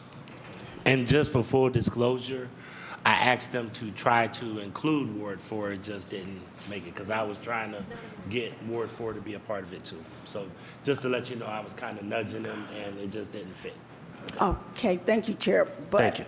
But I would have but I would have liked to have been known Oh, that yeah, you were that's- doing that per se. So that's why I'm kind of confused that I'm on here and I wasn't aware that, that conversation has happened. No problem. What happened is, Councilwoman, the other piece that we did, that Ward 4 was included in, when you got included in that, that's when we start looking at different options. So you shouldn't have been listed in there. Okay. Bottom line. All right, thank you. Thank you. Councilman Joseph Jones, and then Councilwoman Jenny Spencer. Thank you, Mr. Chairman, to my colleagues, to Neighborhood Progress. I got something else going on. I just want to take this opportunity to thank you for entering into a space and working on forgotten neighborhoods. And I think sometimes we forget about neighborhoods that don't have the kind of investments that we've seen over the last 20 years in other neighborhoods and communities. And in some neighborhoods, the investment has been so thorough that the entire community has been transformed. And you can see on the map that you had put up earlier in your presentation, and has been a concern for me since entering into the council. My colleague Anthony Hairston talked about equity and equality, and if an investment is made in one area, it should also be made in the other area. I agree with that philosophy and ideology, but that has not been the case in this city in 20-some years. And I would just, while we're looking at this particular piece of legislation, there was a time when community development was engaged in building properties for low-income residents, as well as market rate properties, not just only in one neighborhood, but all throughout the entire city of Cleveland. And we had storefront renovation programs that were efficient in those spaces of time, but over the last 20 years, not so much. We have seen an enormity of investments, and residents who live in the outer fringe neighborhoods who have lost a lot of public service have decided to move. And when we look at other communities like Shaker, and we look over and Beechwood, and we see these various different housing developments, neighborhoods that are on those outer fringe that have residents that have the capacity to move, they're leaving the city of Cleveland. And what we have been targeted and what we've been seeing in the last decade here in the city of Cleveland, and which is a concern for me, and I think that we should look at this even closer, is that a number of our properties are now turning into rental properties. So to see this here begin the proposition of changing that is really significant. So I just want to thank Neighborhood Progress for entering into the fray to try to help to stabilize. And one of my colleagues made the comment that this is nearly not enough. We have a storefront renovation program, but this city has failed to correct it. I've sat here at this table and talked about that failed program so that businesses in my neighborhood cannot get that because of all of the paperwork that has to be done and the encumbered legal processes of being able to access those funds, in addition to the encumbered processes by the city putting on itself not to be able to allow its citizens to access those funds, have handicapped our city and slowed our economic development to such a degree it's like we're moving in a turtle space. And so I really appreciate the fact that you're entering into this space. It is my hope that we can get other institutions to enter into this space so that we can start really putting the money out onto the streets and really start talking about how fast we can move the city of Cleveland forward as it relates to economic development. I'm praying and hoping that we haven't missed that window, that sweet spot for development, as we've seen so many other communities are offering products and alluring our citizens out of the city of Cleveland, where we've lost 10, 15,000 people, maybe over close to 20,000 people within the last decade. And we'll continue to do that if if we don't offer our citizens the kind of products that they need to have and the kind of services that they need to have in their city. So I would, to my colleagues who are here today, I think that we need to relook at our renovation program. And we need to, if we don't want to give to, say, Neighborhood Progress, Inc., any funds, then we need to start talking about how we really do a better job here. When it comes to community development and properties and development, it is my hope that we can begin to change that department, because it has shown itself to be not an effective department since I've gotten here at 2018. So there's a lot of work that needs to be done. We have a new director. I support her work. I support your work, Tanya Manise, and Neighborhood Progress, all the work that you are doing in the neighborhoods. And I would leave it with asking you this question. We know that you have went to the state and received those funds. And we're talking about redeveloping and hopefully jump-starting some of those market spaces. But my colleague, not Mike Polensik, but Kerry McCormick brings up a good question, because I'm hearing this all around when we start talking about new development in neighborhoods, is the increasing taxes that our existing residents have to pay. Can you tell this council about your additional work on that area and pushing that initiative on the state? Sure. Through the council president to Councilman Jones, appreciate the support for the work we're doing. And yes, again, this process started with the property tax abatement work, the understanding that many states around us have state-enabling legislation, very much like property tax abatement, where the state allows for property tax relief for citizens at certain thresholds, and then each city or county, township legislates that. And that's critically important. Again, my colleague Ed Stockhausen has been leading that effort with a coalition of support from Cleveland that includes many partners here, enterprise community partners that helped start this, Greater Ohio Policy Center at the state, but then many people you wouldn't expect, like the Mortgage Bankers Association and auditors across the state who are interested in seeing this move forward for varying reasons, right? There was an article in Cranes that really said that, listen, new home builders absolutely want property tax relief because they want to be welcomed into communities. They don't want people to have trepidation when they come into those communities. So we are actively pursuing that property tax relief legislation. I think all of your support will be very important in that over time. We're meeting with folks in Columbus and in Cincinnati and other cities across the state, and should really see movement moving into the fall. Obviously, the state operating budget really took precedence, but this is a really good window to move that. Mr. Chairman, due to the factor of time, this colleague here will resend the mic back to you. Thank you, Councilman Jones. Councilman Jenny Spencer to end us out.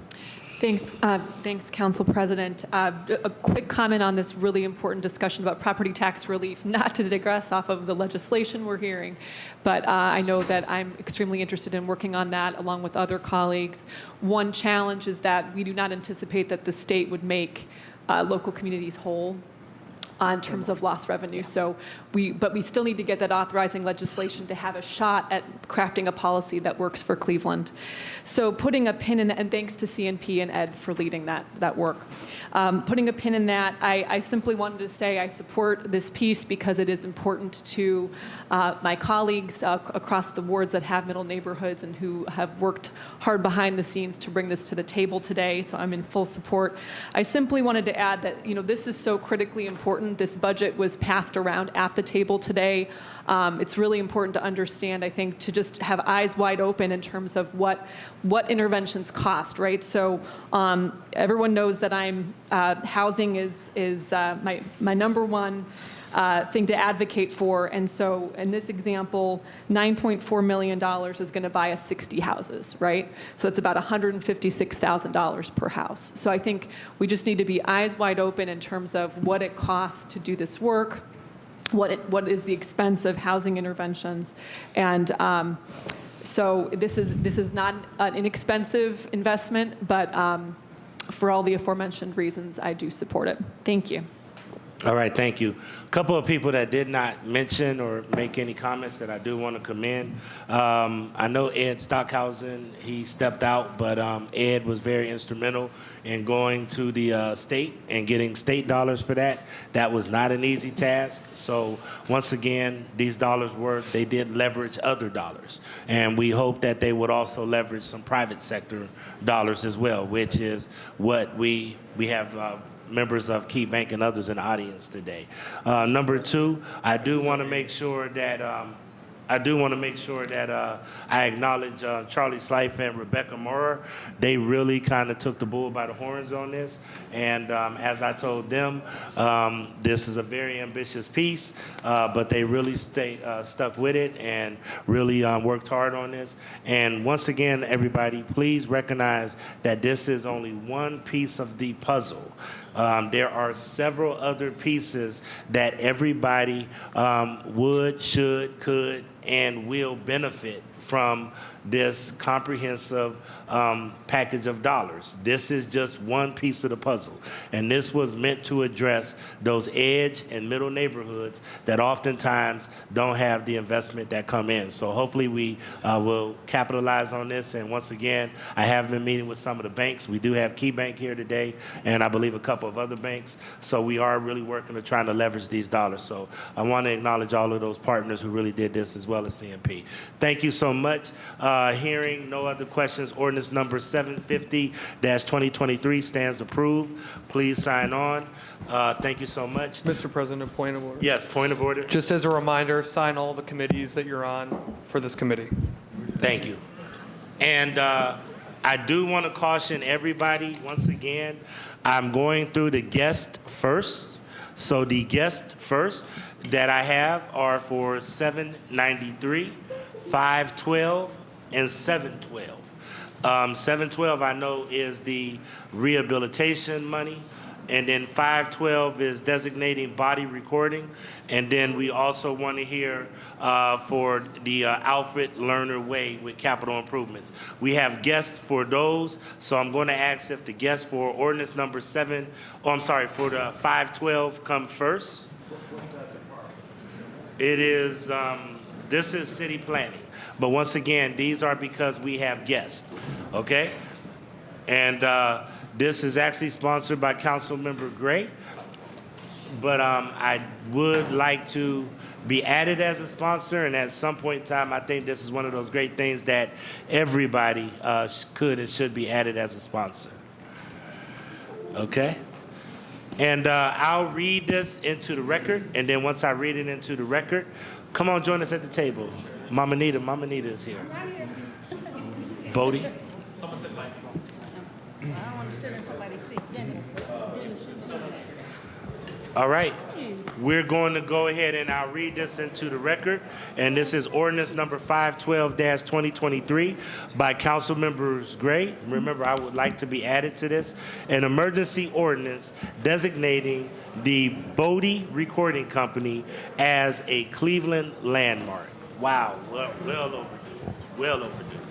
All right. Are you, Mr. Brunges, you're going to start off, and then we'll hear from the Bodie family? Yes, I am. Thank you. My name is Carl Brunges, Cleveland Landmark staff, city planner. I will be giving the presentation. I would first like to introduce Mr. Dennis Bodie, who has been collaborating with me on this project for quite a while, and I'd like to ask him to introduce the rest of his guests as well. Good morning. I'd like to start off by introducing the president of Bodie's Recording and the matriarch of the Bodie family, Mrs. Louise Bodie. On the end is my wife and my boss, Fern Bodie. For those of you that are married, you know who's the boss. Right between the two is a world-renowned musician. His name is Fred Weeks, and he's going to speak, and you'll find out why I have him here. And I'm Dennis Bodie, the son of Louise and Thomas Bodie. Thank you. There's a saying in preservation that the history of a place is not always obvious. Architectural significance can be identified by sight. Cultural significance, on the other hand, often hides in plain sight. These are locations that are embedded in our neighborhoods in nondescript or common form structures that are passed, usually without a second glance. The nomination of the Bodie Recording Studio is a textbook example of this. I need to acknowledge the primary research for this nomination was conducted by former AmeriCorps surveyor Julia LaPlaca with additional information from the Bodie family with the assistance of the Cleveland Restoration Society. This is located in Ward 4. The lot includes a single-family house, which has some Dutch colonial and colonial revival elements, including a gambrel roof, 3 ionic pillars that support the front porch roof, and other lintel impediment embellishments. The first story is clapboard, and the second is wood shingle. Behind the house, on the west side of the plot, there's a single-story 22 by 40 brick and cinder block building with a flat roof. There's a small 2-story cinder block addition on the back of this building. And along the back of the plot, there's a 2-car garage with concrete block addition to its west side. Thomas Bodie grew up on Kinsman Road in Cleveland. He was orphaned as a young child and raised by his grandparents. He attended East Tech High School, where he developed a passion for electronics. He graduated in 1941, the only African American in his class. He served in the Army Air Force during World War II. However, Bodie struggled to find work on his return home, even though his white classmates with similar qualifications were able to get jobs. He finally got a position at Baldwin, Oregon as a repairman. The company was wary of hiring an African American, so the manager gave Thomas an, quote, unrepairable organ and said if he could fix it, he'd get the job. Thomas did fix it and worked for Baldwin for many years, helping keep the books and running the business as well as making repairs.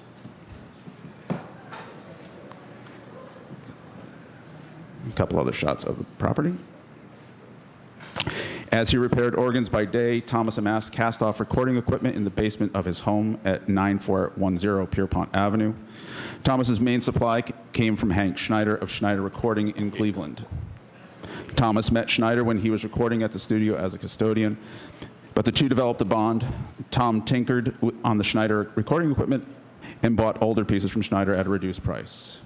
Bodie began recording around 1948 from the basement of the Pierpont Avenue house, and the Bodie Recording Company officially opened in 1958. In 1960, Bodie and his family moved to 12202 Union Avenue in the Mount Pleasant neighborhood. There, Bodie began to invest more time and money into his growing business. In 1963, Thomas and Louise took off. Thomas with his many skills, and Louise who had many connections to the church communities in Cleveland, which ensured a steady stream of preachers and gospel choirs who wanted to book a recording session. Louise and Thomas's partnership pushed Bodie Recording Company to new heights of efficiency and production. In 1964, the studio behind their house was ready for business. Louise was the president of the company, and she managed bookings, fielded calls, and later operated the record press. Thomas kept the electronic equipment running smoothly and oversaw the recording process. The Bodies were soon in high demand because of their cheap rates and quick turnaround. The Union Avenue address was the essential setting for the majority of Thomas and Louise Bodie's life and work. Running Bodie Recording Company was their passion. Having their home and work in one place enabled them to throw themselves completely into the business, which was almost an entirely self-sufficient mom-and-pop operation. It was easier for the Bodies to make their own equipment because many suppliers would not work with black business owners. The Union Avenue address went from an unremarkable house among many in an Eastside Cleveland neighborhood to a destination for musical hopefuls, gospel choirs, and touring bands from across the country. The Bodie Recording Company produced an impressive number of recordings across a wide range of genres. The Bodies would record any and everybody.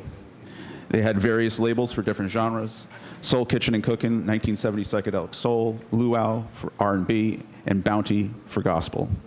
Some of the groups they recorded had modest regional success, such as A.C. Jones, Creations Unlimited, The Inner Circle, Harvey and the Phenomenals, Jackie Russell, Den Dover and the Screamers, Penny North, and the Reverend David Watts and the Chantels. Some went on to a more lavish career: the Edwin Hawkins Singers, the Golden Echoes, Bishop Ranch Allen and their Ranch Allen Singers, Lou Ragland, Hot Chocolate, the Gospel Mountaineers, and Sir Tom Jones backup singers in the 1970s were founded here. There were enough gospel quartets to start a religion. Bodie nurtured dozens of acts that went on to regional acclaim and accomplished careers. They recorded well-known Cleveland groups as well. The most notable were the OJs, who were famous for playing Leo's Casino, an African-American club in Cleveland. While at Leo's Casinos, the Bodies also recorded Lou Rawls, Junior Wells, Jackie Wilson, The Temptations, Aretha Franklin, Otis Redding, Flip Wilson, Al Green, Buddy Guy, and Dick Gregory. Most of the Bodies' output were demos, recordings of new artists who wanted an example of their work to send to places like Motown. The convenience and competitive rates at Bodie Recording Company were a great service to fledgling artists in Cleveland. The Bodies attracted many groups from outside the region too, particularly Appalachian and bluegrass bands from West Virginia. In the 1960s, Cleveland, like many major U.S. cities, witnessed devastating race riots. The Huff and Glenville riots, 1966 in particular, hurt the Bodies' business. They lost many white customers who were fearful to travel to their neighborhood, so the Bodies began to travel themselves. They created a mobile recording unit, which was part of their side business, Bodie Audio Advertising. Carl Stokes, Cleveland's first African-American mayor, and his brother Louis Stokes, longtime U.S. House representative for the east side of Cleveland, used Bodie's audio advertising services for Carl's successful mayoral bid in 1967 and Louis's successful congressional campaign in 1968. The Bodies themselves traveled from coast to coast with the mobile studio, recording musicians, bar mitzvahs, revivals, and conventions. The studio still possesses the organ requested by B.B. King to perform at the Palace Theater for one of his engagements. They also recorded a young Sonny and Cher, Ike and Tina Turner, and Sam and Dave at the Teenage Fair near 12th Street in Cleveland downtown area. They cut records for Devo and the Kinks in the mid-1970s and recorded at various on-site locations in Cleveland, including The Who and Etta James. Meanwhile, Thomas kept up his day job doing organ and radio repairs. In 1969, Thomas pulled permits for an addition on the front of the garage. This time, the Bodies needed more space for 2 second-hand record presses, which they purchased from a pressing business in Cleveland that had gone out of business. This addition stretched 37 feet across the front of the garage and 20 feet in length along the west side. This created more space on the west side of the building. They poured concrete and raised soundproof walls around the 2 big machines. Louise worked at the record press, with each record taking 4 minutes to produce. It is estimated that they pressed over 1 million physical records.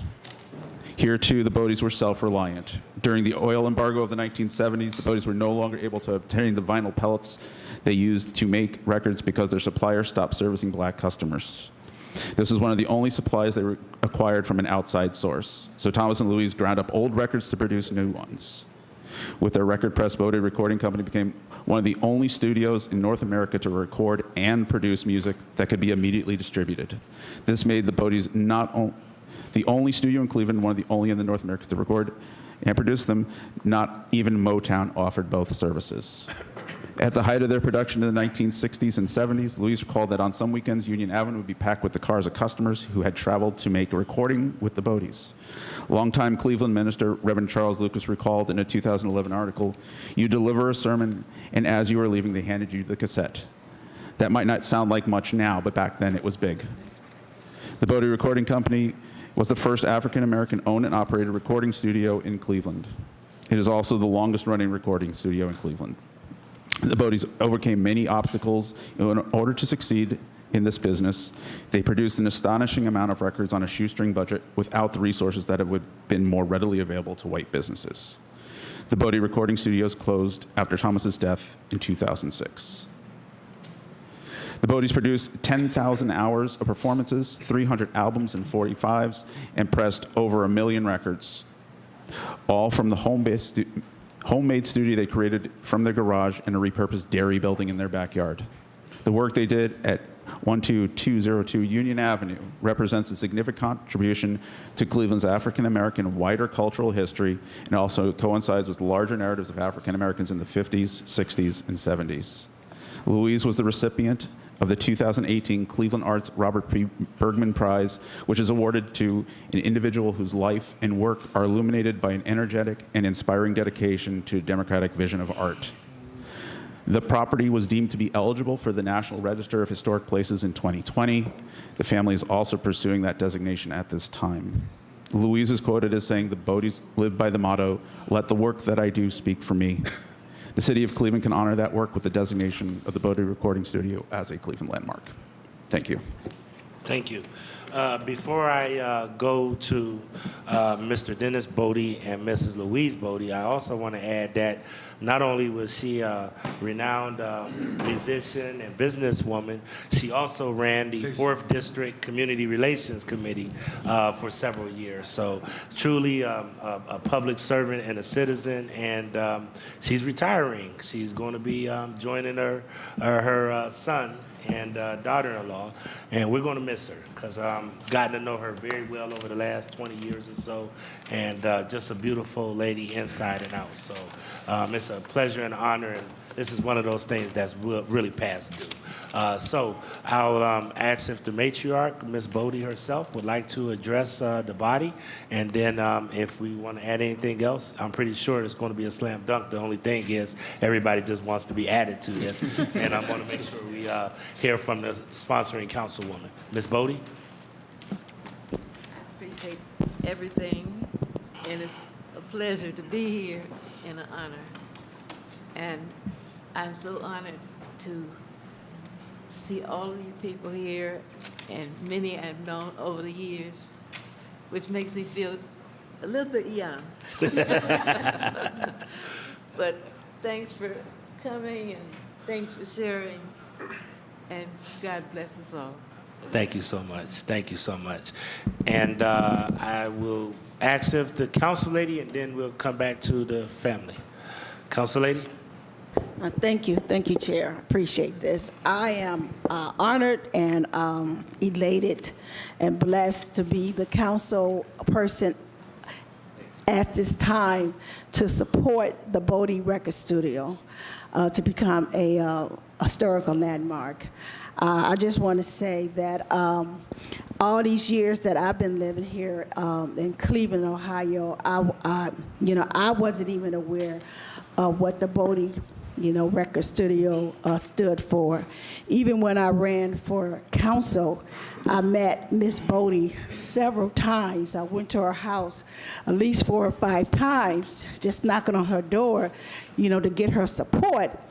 And not once did she spoke on what her house stood for. And she has the big sign in front of her house, as we see, Bodie Studios, and I never really paid attention per se. But our former councilwoman, Nita Gardner, when she brought it to my attention, had I met Miss Bodie, and I told her yes, I did, and then she brought it to my attention, what the house stood for and what they had done all those many years, her and her husband.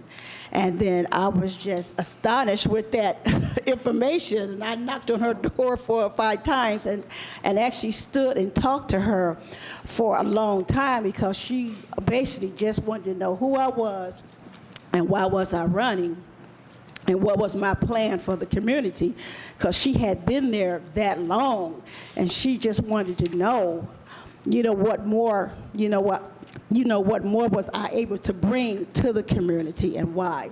So I appreciated her honesty and her interest in me,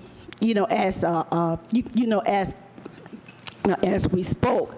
However, I just want to say thank you for allowing me to participate with Land Bank and being on the Commission Land Board. I want to thank, our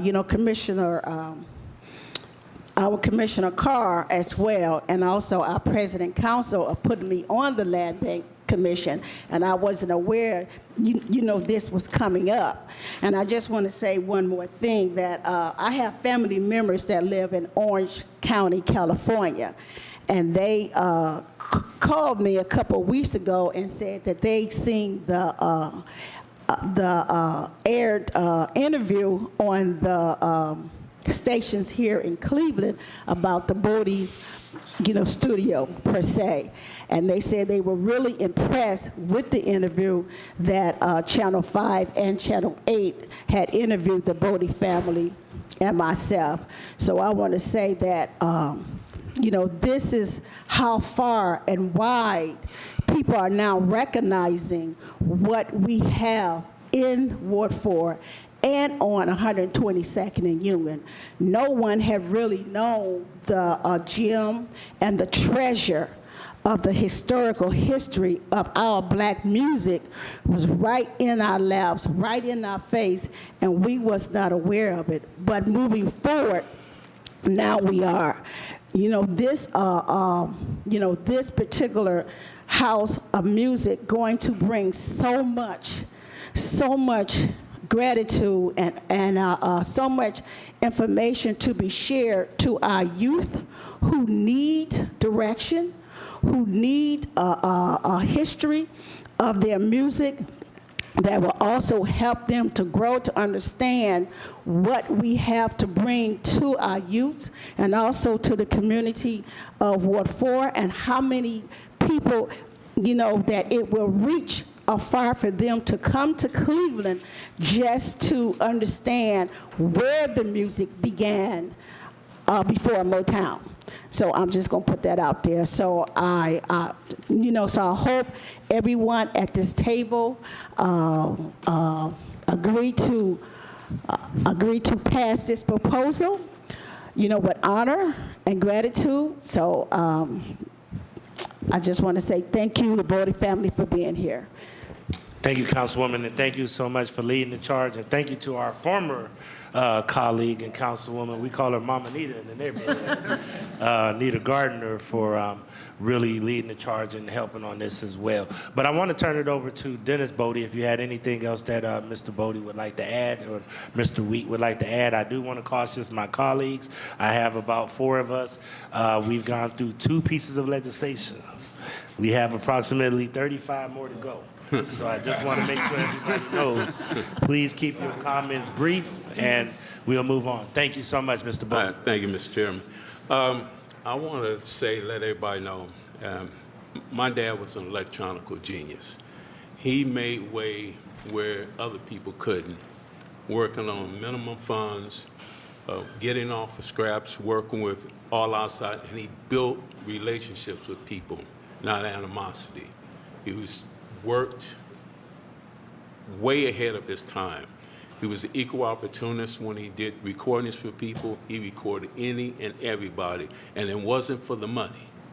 It was for giving people the opportunity to be what they wanted to be, a star in music of some sort. Whether they were or weren't, that wasn't for us to judge. It was, what can we do to help you do there? And they tried to peddle their wares elsewhere, Motown, Stax, and all there, hoping to get a good deal. But we were the backbone of all of this. You've heard music all over. Well, you could start with the sign right there. Everybody's seen that sign up there, but most of you probably don't even know what that sign is, do you? Right. That right there is the old Sinclair sign with the green dinosaur on there. If the paint fades, you'll see the green dinosaur behind it, okay? That's how historic this goes back, okay? So when I look at this, I remember these things when it was erected. Now, we talked about the recordings. Now, think about this. Back in the day, everybody didn't have a band. It was studio groups. They came to the studio, and they came to our studio and recorded, whether it was with somebody or they did tracks. See, so you come in, they doing the horn section, drum section, percussions, guitar, and they'll never even see each other. They'll just do it, and my dad would dub all this together, and all you doing is sitting at home listening to it on your stereo. And you're like, oh, this sounds great, okay? This is the genius that he had, but he was the, like you say, the diamond in the rough. Nobody ever saw this. And then when he talked about the people that came, Leo's Casino was a famous club here, and he talked about the OJs, who's real known to everybody, and we talked about the Temptations, Otis Redding, Aretha, all of those groups. But then we had Etta James, Ike and Tina Turner, Wilson Pickett, we have Hall & Oates, Everybody knows Hall & Oates. The Who, Bobby Womack, Alice Cooper, Sonny and Cher, Devo, Sam and Day, the Kings, the Mamas and the Papas. For us older group, okay? Some of y'all might not even know about the Mamas and the Papas, okay? But we named 22. Oh, you know Mama Cass Elliott? I know you know, but I do. Okay. We named 22 names. Out of those 22 names, 16 of those people are inducted into the Rock and Roll Hall of Fame. All came through our studio. But yet you've heard them. You heard of them, whether it's at the time or through recordings. Your brothers and sisters might have played them in the house, your mom and dad. These are things that we were the intricate part in the community, and no one else did this. And then my dad was one of those people. He says, your word is everything. He says, I don't care how much money you make. If your character is bad, that's what you're going to come and lead this world with. That's right. And he says, you better honor what you do. And he says, I live by my word. When you come to me, you get the best quality work there is. And nobody can match my dad. Nobody. Okay? At all. And then I look back when you talk about from west of the Mississippi, the only all-black recording studio. We had 4 labels, which he talked about. Motown didn't have all that. Motown didn't press. We recorded their artists. They took all of the glory and praise. And I'm all fine with that, okay? But we are the pivotal point. Like I said, my dad invented the recycling machine. He didn't go out and buy it. He made this so he could record because people decided, hey, we don't want to sell to you. And the reason they didn't want to sell to us is because somebody came in and wanted to try to buy us out. They wanted to buy into Bodie, and that was my mom and dad's dream. It wasn't everybody else's dream. When it's your dream, it's your dream. And so since he didn't want to do that, they blackballed us. I'm just being honest with you. But my dad says hard work will overcome all obstacles. And that's exactly what happened. They overcame those obstacles. We pressed on. And then when we look at the things that he's done, you talk about 4 tracks. Motown only did 3 tracks. Right. Okay. We had 8. For those of you who had 79 Cadillac Sevilles, you remember the 8 tracks that used to go in to play. Most of you don't know about 8 tracks. You know about albums. Okay. Now, albums, what you just seen here, is popular back in the day, but it's like history. It will repeat itself. Over in Europe, right now, albums are the most popular thing that there is. And it's going to come back to the States. Trust me, it's coming back. I've already seen it coming in Detroit. I look at these things and says, we are ground point of everything that's happened, not only in this city, but in this state. They went from doing albums to on-site recording for cassettes,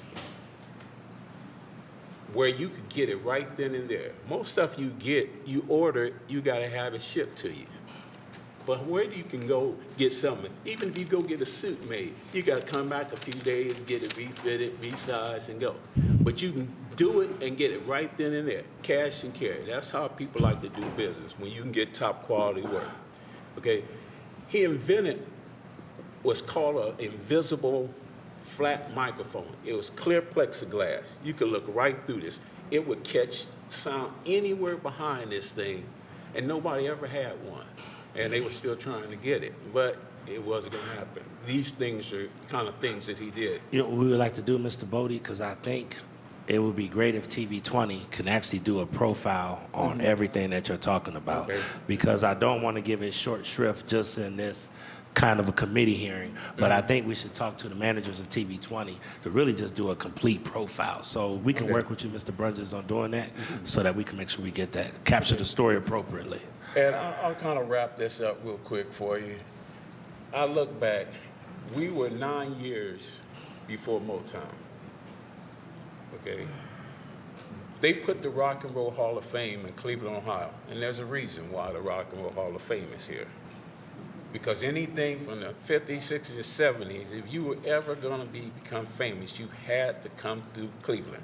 For those of you who are old enough, you've heard this terminology, the best location in the nation.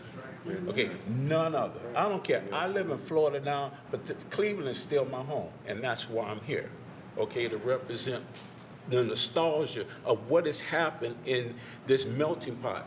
Because my neighborhood used to be a melting pot of people.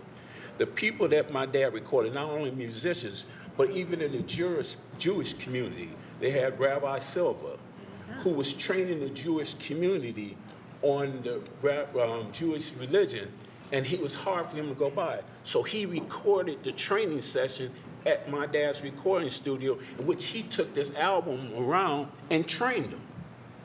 This is how far, and that album's in their museum here in Cleveland. This is how widespread we go, from all different type of genres.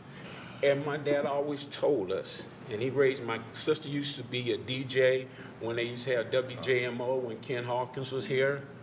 And he says, always be the best you can be. Don't ever take shortcuts or shortchange anybody. My sister was the best at what she did. My dad and my mom are the first African Americans to have a recording studio. I'm the first African American to run Europe. We have always strived to be the best in whatever we do. So like I told you, the chairman said, my mom spent 42 years with the Cleveland Public Relations at 4th District. But most people don't know, in the early 70s, she was nominated by President Richard Milhouse Nixon as one of 2 black women to represent the city and the state of Ohio that he met in Chicago. See, these are all the things that are happening that my parents, not only did they do the recording, but they were involved in the community, how we can make this area better.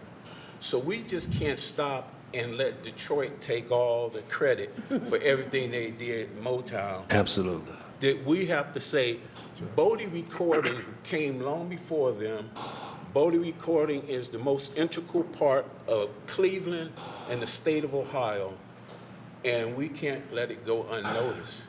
And we have to do something. So all I can say with is thank you for your time, patience, and respectfully, your approval. Thank you so much. You definitely made the case. And when you said run Europe, I don't think my colleagues know, but you were high ranking in the military. Yes. So he actually managed and ran Europe for the military. So a lot of you don't know that, but a few of us had the honor of engaging the Bodie family several times. I do want to hear from a couple of my colleagues because they definitely want to share their comments with you. Once again, I'd acknowledge my colleagues. Please be brief because we do have several pieces of legislation to get through. Councilman Conwell, Jones, Pulisic, Bishop. Oh, man. You know what? I was sitting back listening to his brother, and he's, I think, Fred, with James Nellums, I think we did a Christmas piece at their studio back around 78. I think James Nellums took me over there to your studio and to the chair to Fred. Mr. Wheat? We've done so many recordings over there. Kevin, I've known Louis since the mid-'60s when I first started playing music, and I was over there. We might have done Christmas things there. There were so many things, and I want to mention this. You mentioned in Europe. There are more people in Europe right now that know about Bodie's recording than the people here in Cleveland, unfortunately. There are people in Europe right now who have briefcases with handcuffs with recordings from Bodie's right now. Okay. That's the stuff that's going on. We need to memorialize and recognize it right here. Often right where you're from, folks don't know what's going on.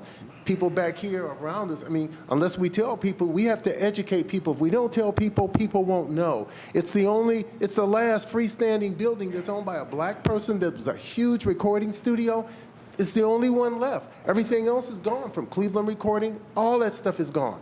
But Bodie's, the building, single, standing, it still remains. But back, Kevin, you're right. We might have done some Christmas stuff there. This man recorded everything.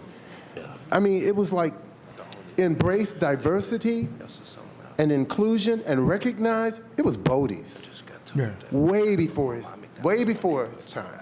And I'm not going to be long, Mr. President. Let me say this. As you know, I was just in Detroit, Mr. President, a couple of weeks ago, and they were talking about Motown is growing, and it's a lot of people that goes to the Motown recording studios with Berry Gordy, and they're adding on additions there, and it's bringing home a lot of money. Bodie Records, looking at you guys, and you look at the Rock and Roll Hall of Fame across the street, and we're doing $100 million expansion over there. If it wasn't for you guys, to the chair, you're the history of the rock and roll in Cleveland. They are. Oh, yeah. They're the history. A lot of the jazz cats, a lot of the rock dudes talk about you guys. And those are 2 eighth notes up there. Then when you mention the 2, it's B-O, eighth note, that's right. I-E. It's up there. You see what I'm saying, Fred? Yeah. When you mention it, the sign, I look at the eighth notes up there with equal to the quarter note, but we'll move forward with that. We need to do more. We need to do more with this. It's part of Cleveland history. When you visit a city, you can feel the rock and roll, you can feel the vibes, you can feel the music in that city. And part of it come from, to the chair, come from you guys, Bodie. And when we were pushing for the Rock and Roll Hall of Fame, in that sauce, in the scope, Bodie, you're in there.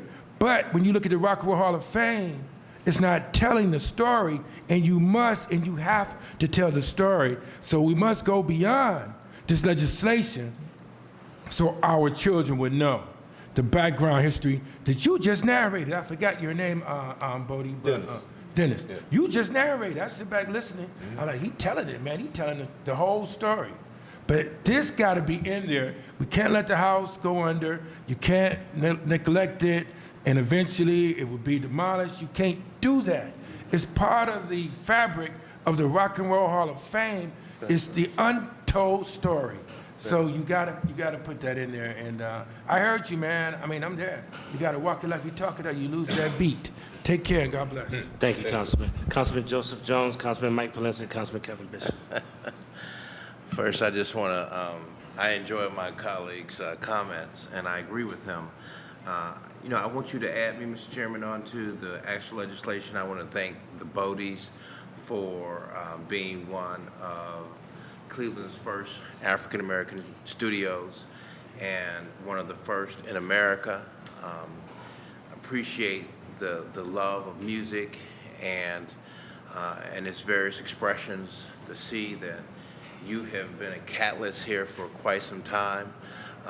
Want to just thank you for spreading the joy and the energy, and this is a great honor bestowed as a historical landmark, and may God continue to bless you, shine favor upon your head, and be an inspiration to generations that are not yet born. And I understand the whole concept about being more popular overseas, because it seems like our entertainers and actors over the years in America got more of a opportunity overseas than they did here in their own hometown and in their own country. So if you probably had established yourself overseas, you'd probably be multi-millionaires. But given the fact that you have been through a lot over the years, God continues to bless you, and you look great, by the way. Taking a look at the pictures and then seeing you here right now. Yeah, I pulled it out. Mr. Chairman, with no further unreadiness, for me, certainly add me on to the legislation. And again, congratulations. Thank you. Is there any opposition with all the council being added on to this legislation? Absolutely not. So, Ms. Inez, Ms. Jimenez, could you make sure that everybody's added on to this? Can somebody tell me where the 512 piece is at? Did we already pass it around? Okay. All right, so we need to find the 512 piece. But it was, that's what I thought. So somebody got it in there in front of them. But next up is Councilman Mike Polisi. Thank you, Mr. Chairman, my honorable colleagues. First of all, for our former colleague, it's always nice to see you. Good to see you. To my younger colleagues, now you've heard about the real troubadours that were handed over at the Temptations and OJs and Otis Redding. I know half of them around here don't even know who that is. But anyway, it's the real music. The real music that took place in the city of Cleveland. And I'm sitting here listening, I'm thinking of, I was at Leo's Casino, and I was at the Versailles, and I went there. In fact, I went there to see the Temptations. So those were great times in the city of Cleveland. I missed those days. I missed that music in Cleveland, and I think this is a wonderful piece of legislation. I want to commend my colleague for introducing it, and I'm very proud, and as Council President indicated, we all should be on it because it is history, and it's about the music that all of us of my age, that we grew up to in Cleveland, that we danced to, that we partied to, that we had great remembrances of. So again, it's great, Ms. Bodie. Appreciate your commitment to the 4th District over the years and Cleveland Police Department. Thank you. God bless you, dear. Thank you, Councilman Kevin Bishop. Thank you, Mr. Chairman. I'll be brief. I just want to personally thank the Bodies, Councilwoman Gray, former Councilwoman Anita Gardner for bringing this to light. This is a great story to tell because as you drive up and down Union, you see this sign there over the years, but you always wonder what's the story behind it. So I just want to thank everybody for bringing this and shining light on this important part of the East Side in our music history. Thank you. Thank you. Once again, this goes without saying. I do want to thank also former Councilwoman Anita Gardner. She's been a very big catalyst behind this, but I can't say enough about Ms. Bodie, especially in light of some huge losses that we have lost the last couple of days. I know some of you might have heard about Theasia Danley that passed away, and it makes me think about how we don't cherish people and give them their roses and their flowers while they're here. So Ms. Bodie, it's an honor and a privilege, not only for this, but for all your contributions to Cleveland. Thank you, and we appreciate you, and most of all, we love you. Thank you so much, okay? All right.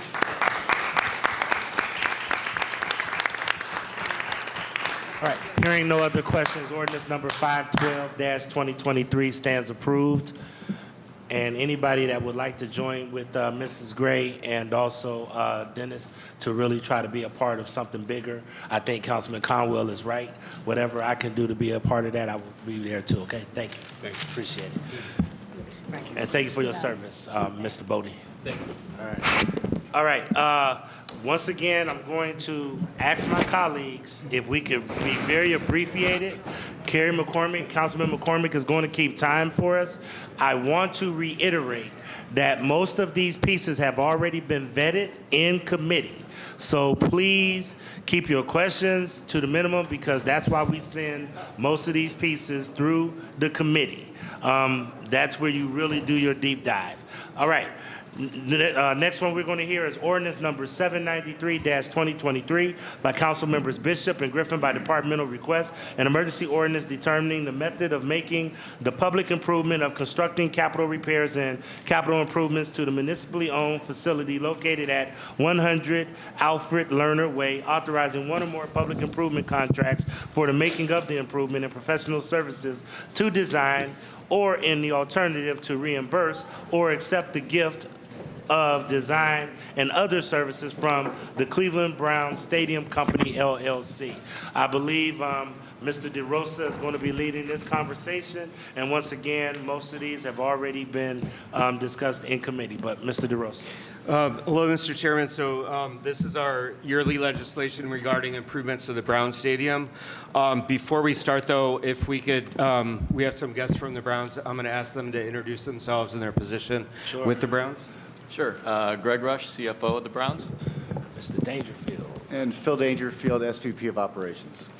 And to my right, Carter Edmond, Manager of Architecture and Site Development for the Mayor's Office of Capital Projects.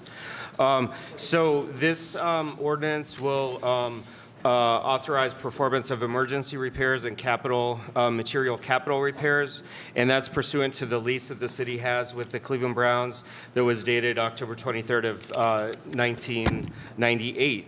And so this is to maintain the structure and to preserve its usefulness as a sports facility. To further this, we have every 5 years we do a capital audit of the stadium. The last one was done in 2018. That's what these repairs are working from, as well as inspections that our staff does with the Brown staff. And we're gearing up for a new capital audit, which will be in 2023. We're going through the procurement and the final award process currently. So this ordinance relates to two types of repairs. One is emergency repairs as defined by the lease. There's two of those, which are pedestrian ramp replacements and gutter replacements. And then there's material capital repairs as defined by the lease, which basically means that it's a capital repair but not an emergency. And that would include one item, which is IT room air conditioning. Now, the ramps, if I could just speak to for a minute, over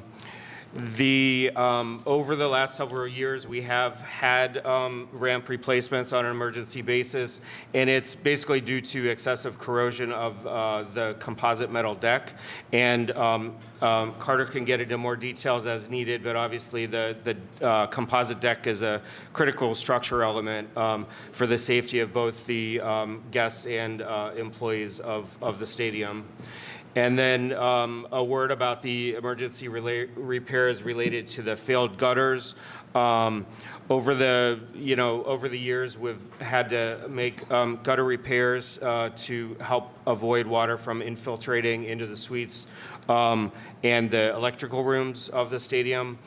We did some gutter repairs in 2021, and this is an additional 1,300 or so linear feet of gutters to be replaced. And again, to keep water out of the structure, which would create more capital repairs that would be needed. So with that, this authorizing ordinance would be for those repairs. The total amount is just under $3.5 million. It's $3,449,200. And all of that comes from the stadium repair fund. It's not from the general budget. The intended purpose of the stadium repair fund is specifically for that, to repair the stadium. So this request is coming out of that fund. And again, no funds are coming in from the general fund for this purpose. Thank you so much, and I'm just going to go right into the council colleagues if they have any questions, okay? Right now I have Councilman Chris Harsh and Mike Polensik. Thank you, Mr. Chair. Through the chair to the director, we're looking at 790, correct? 793. 793. Okay, on the summary it says that there's no cost to the city associated with these contracts.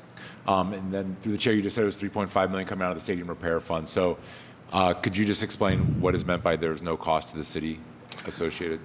I'm sorry, through the councilman to the chair, through the chairman of the councilman. I have a legislative summary here that's a little different than what you're speaking to.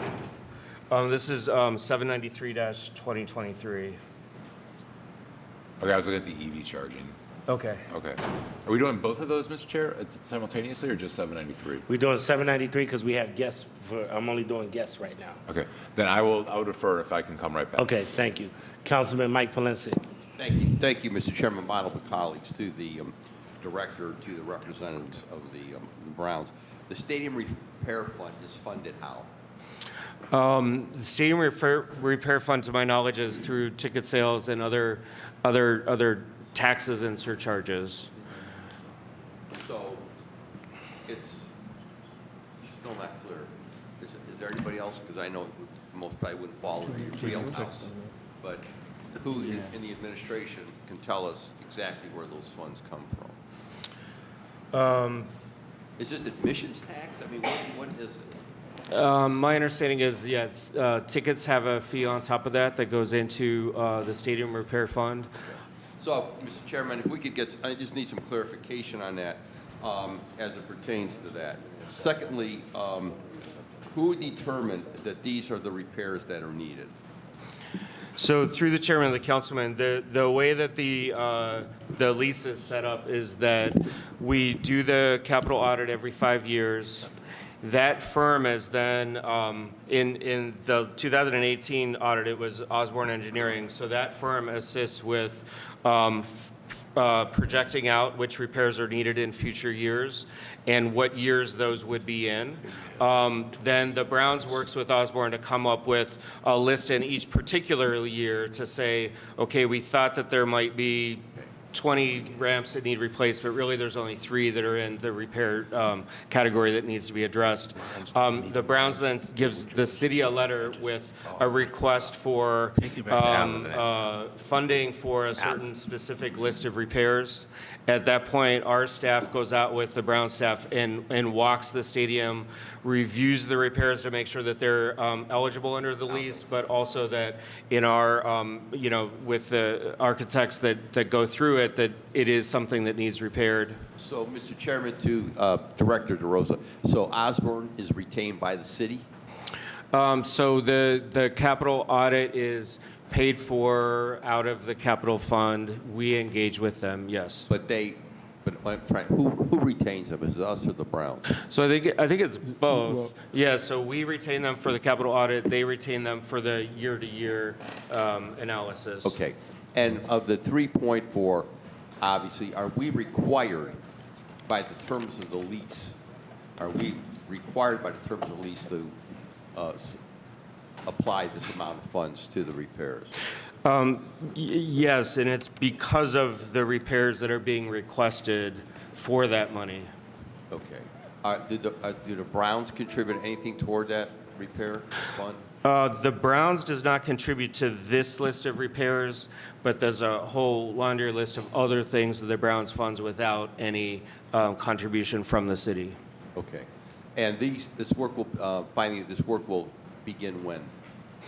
Some of the work is already underway at the risk of the Browns. So the ramp repairs, for instance, they needed to have those finished before we had the pregame on Friday. Okay. They needed to have a lot of that work done. Other work will start after we're through the council process. Okay, and so obviously you're going to keep the council president and council apprised of future capital needs and capital repairs, correct?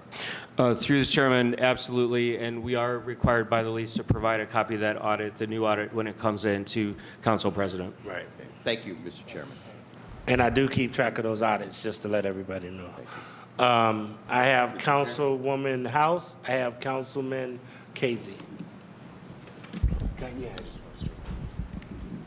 Yes, thank you. Through the chair, to our guests here, can you all talk about the community benefits that are associated with this investment? So first, I'll start, and then I'll hand it over to our guests from the Browns. But we do work with the Browns so that they meet our OEO goals, MB, FB, CSB, as well as prevailing wage. Even though they may contract for some of the work themselves, they do work with our OEO office as well as our architecture office to make sure that they're meeting the same standards that we would typically meet on a capital project. Okay, so through the chair to the director, because we've had a change or a upping of the standards of community benefits, what can you tell me what it actually will look like? And so, and I would say maybe for context, where would community members actually be able to find what the community benefits have looked like previously prior to this new community benefits agreement? Got it.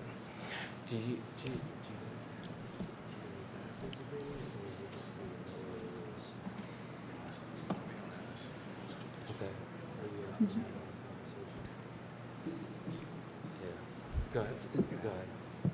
Yeah, as the director did say, we do have OEO requirements and work closely with the office as we have in the past going forward. And then the other thing I can say, not directly related specifically to the capital repairs, are all the other things that we do with certain things in the community with the refurbishment of the certain fields with the CMSD program, et cetera, that we do in the community. Hosting annual free camps for the community as well at all those. And we certainly can provide more of those as well. Okay, so just for other clarity through the chair to the director.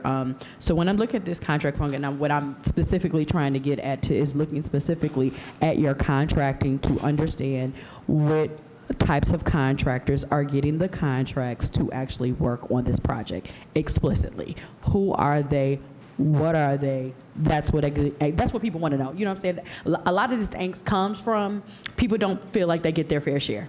You see what I'm saying? Mm-hmm. And if anybody can do it, y'all have the capacity to do it, right? So in a very clear way, sharing what's the process, how can people become a contractor, how can people get in the system. This ain't that hard. Like, this is what I'm saying. And people shouldn't have to jump through hoops to get that information.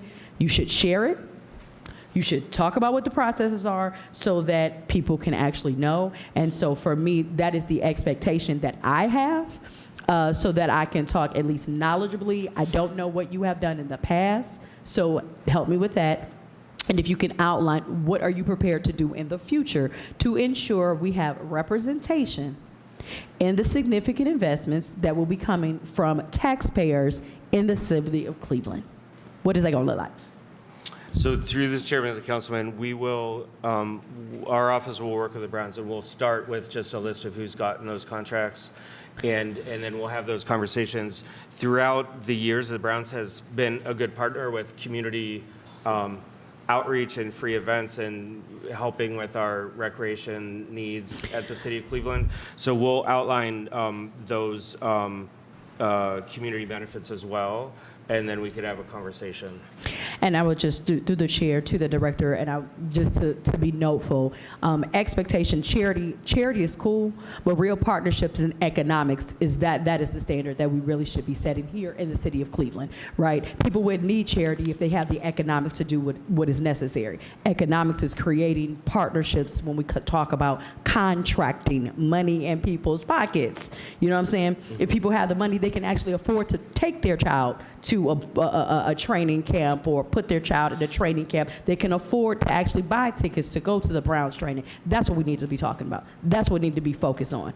People really actually want to have real investment, not to be charity cases. So again, this is not only to you all, but you all are here on the spotlight. But I think we need to start sending these messages all around our community. Understand, folks don't want to be a charity case. They want to have real partnership to have economics.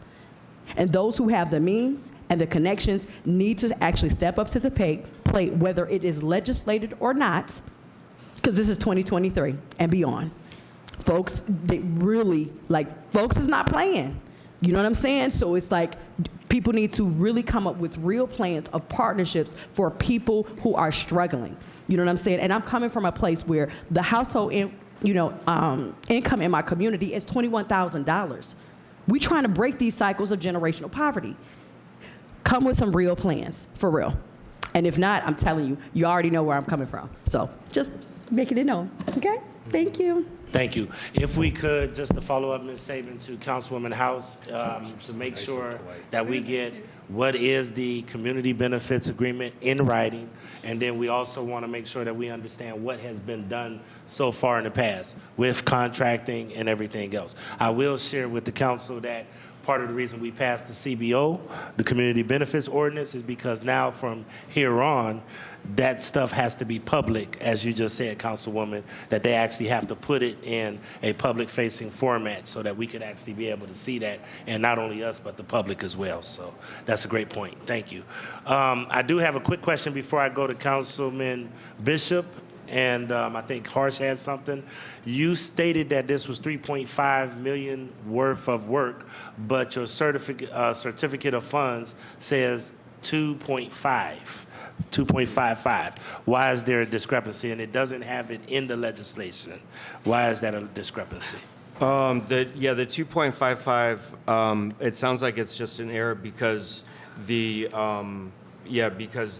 work it was budgeted at almost 3.5 million. The actual cost came a little bit lower, but never down to that 2.55. So I believe we need to make an amendment to this administrative report, because it says 2.55 and it should say 3. Yeah. And then why didn't we put that in the legislation? I had the same question. I don't know. We had it in the legislative summary. Law Department drafts it as I think they typically do. Why it's not in there, I don't know. Where can we add the 3.5 million so that we can make sure it's in the legislation? Probably in section 7. Section 7? Okay. Shall not exceed 3.5, and then shall be paid from those funds. So can we have somebody proffer? Can we have somebody proffer that amendment to make sure that we set a cap so that this isn't, anything more than the 3.5 that we just vote on today? Councilman Harrison, you want to put forth the amendment? Yes, Mr. Chairman. So I'd like to motion amendment to include in Section 7 to read that the cost of this ordinance shall not exceed $3.5 million and shall be paid from Fund Number 20SF 111, the Capital Repair Fund, RQ S0103, RLA 2023-71. Thank you. Attorney, do you have that? Yes. Do we have a second? Councilman Casey has seconded. Any discussion? Hearing no discussion. Councilman Jones, you have a discussion? Then if we all in favor say aye. Aye. Any opposed? Okay, the ayes have it. Thank you. Councilman Bishop. Thank you, Mr. Chairman. Mr. Chairman, I got a couple questions for the director. Now, you mentioned this stadium fund does an assessment every 5 years, and at the same time, you mentioned you have a year-to-year assessment. So I'm trying to figure out what's our course here? Do we do a 5-year assessment, or do we do assessments year after year after year? So through the chairman and the councilman, we do a full audit, meeting infrastructure audit of the stadium every 5 years, which is a large report where they literally look at everything inside and out of the stadium. That's what the city of Cleveland engages on with the consulting firm on a 5-year basis. Maybe you can reference how you engage on a or a year-to-year basis with the consulting firm. Yeah, so through the chairman to the councilman, we engage with Osborne Engineering, who they do a 5-year forecast of what capital repairs will be needed. So number one, we review if those capital repairs in that year need to be needed, as well as identify any emergency capital repairs that weren't anticipated. And so we engage Osborne to do that work ourselves, and it just reinforces the process that we have with the city. And so through the chairman and the councilman, that cost to Osborne is borne by the Browns. That's correct. But it is a requirement of the lease to do these yearly report outs after the 5-year audit is completed. So all of this is really structured and mandated by the lease agreement. Okay, through the chairman, when was the last 5-year done? What year was that? Through the chairman and the councilman, 2018. 2018? Mm-hmm. Okay. Now, also, what was the last major repairs that we did to the stadium? Do you have that information? Through the chair to the council member, there's every year there's a different set of repairs, emergency repairs and material capital repairs. Just to run down quickly, so in 2018 we did the last audit. 2019 we did emergency capital repairs of the building automation system, which controls the MEP, the mechanical systems, and lighting control. The 2020 capital repairs included emergency capital repairs to some of the pedestrian ramps, surface concrete, and some joint repairs. Material capital repairs included various mechanical systems and plumbing, and some new coolers, some roofing repairs, exterior walls and joint repairs, sprinkler lines, and LED lighting. In 2021, there was one large repair. It was just the overall fire alarm system. That work is actually still ongoing. 2022 emergency capital repairs included additional pedestrian ramps, additional electrical repairs, and the first round of gutter repairs that the director mentioned. And then in 2023, we have the 3 projects that were that are in this legislation, as well as some ongoing material capital repairs from 22. Okay, through the chair. Now you mentioned you did some repair on some ramps a few years ago. So, and then you have to do some repairs to some ramps now. So how do we know which ramps are being repaired, how many ramps you've done, how many feet of ramp have you repaired? This is just a general information. You're saying we did some air conditioning work, we did some this kind of work, and we did some this kind of work. How do we have can we have a full breakdown? Can you provide me with a full breakdown of all the repairs that's done, specific repairs, and the location of all the repairs within the stadium? And also, I want to see the 5-year plan also. And through the chair to the director, how much money is in this fund at this current state, roughly? Do you know, Director? Through the chairman and the councilman, I do not know. Finance would have that information. I just know that there's enough in there to cover this this piece of legislation. And through the chair, how much is this fund being replenished on a yearly basis? Do you have that figure also, Director? I do not. Through the chairman and the councilman, we can provide that after the fact to council, but I don't have that with me. Okay. All right. Thank you. Thank you, Mr. Chairman. All right, thank you. If we could, on that point. You know how I do points. To Chairman Kevin, Bishop, can you put in also your preventive maintenance plan? I mean, because you spending money, but sometimes you can do some savings. You do your preventive maintenance plan as well as purchasing and procurement of merchandise that you're ordering to do rehab. So it has to be a plan. Thank you very much. Great question. Thank you. If we could follow up, Ms. Saban, if you can get us that information, that'd be great. All right, I have Councilman Casey. Thank you, Mr. Chairman. Mr. Chairman, to the director, what happens if we don't pass this? Through the chairman and the councilman, if we don't pass this, we would be in violation of the lease, probably just to pontificate a contractual lawsuit that Browns could have against us. Right. So we're obligated to pass this capital repair. And is capital repairs capped per year? Through the chairman and the councilman, the capital repairs are not capped by year. That's why we really do look at what is being requested. The Browns, especially as getting towards the end of the lease, are being very practical with what actually needs repaired versus what might be a wish list for a future stadium. So yeah, there's no cap, but we really make sure that it's pared down to what is needed so that, quite frankly, we don't run out of money to make these repairs. And Mr. President, to the director, thanks for touching on that, because that was my next question. Are we only doing what really needs to happen right now just to keep the stadium open? Through the chairman and the councilman, yes. And we have, in addition to the on-site inspections and tours, we have meetings with the Browns to talk about what they're proposing before we get a request to try to navigate how to sort of wind down the current lease and looking towards the future. All right, and then, Mr. President, to the director, one last question. There was recently a news story that was out in regards to capital repair dollars that have gone unspent and the work not done. Are we up to date? Are we all spent out? Are all the capital repair projects that we have allocated dollars for completed? Through the chairman and the councilman, I did not see that particular article, but with regard to the Browns, there is an ongoing, as Carter mentioned, a fire alarm repair project, which it's just the size and scale of that project that required a multi-year phased approach to it. So that is underway.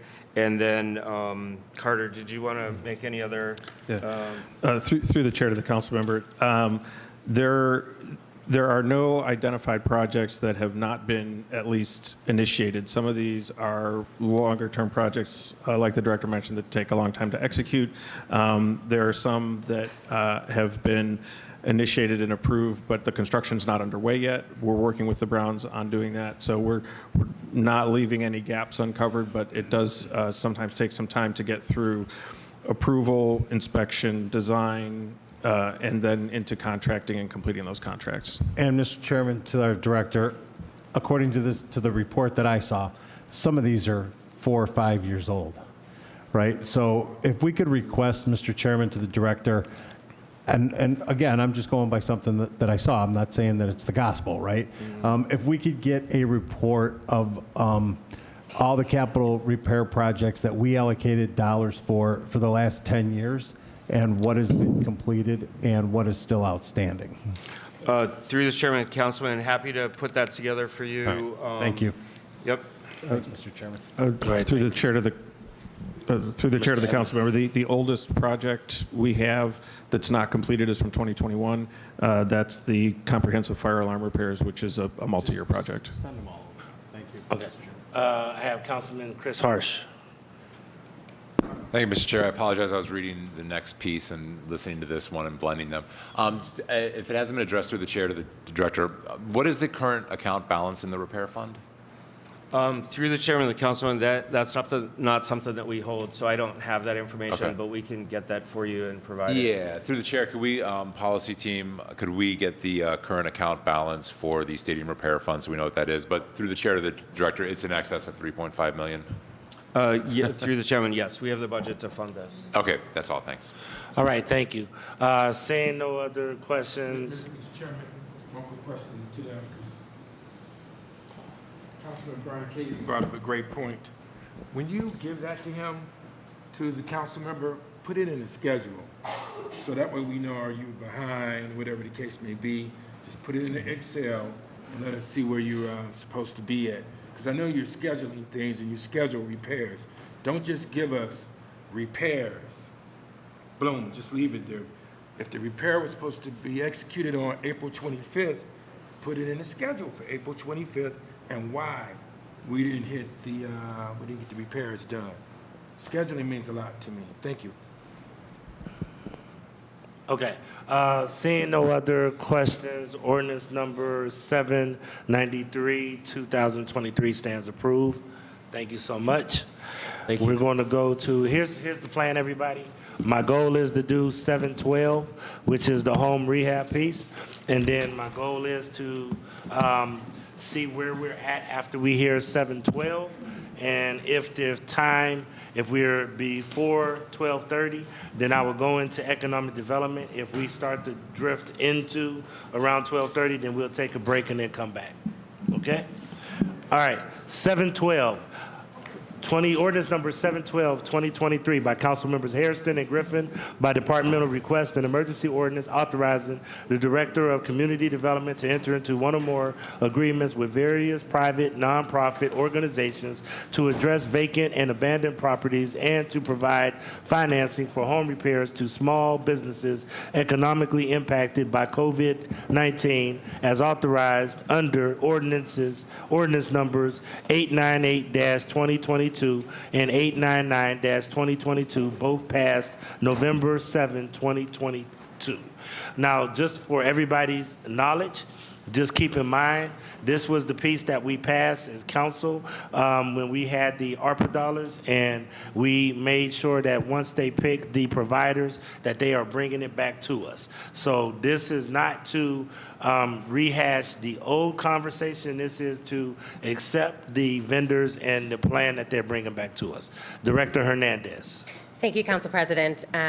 So there are several guests here today, but given the space, I will briefly go over a summary of what we're bringing to you today, and then I'd like to bring up the partners for questions upon my completion. So there are two different programs within this single piece of legislation.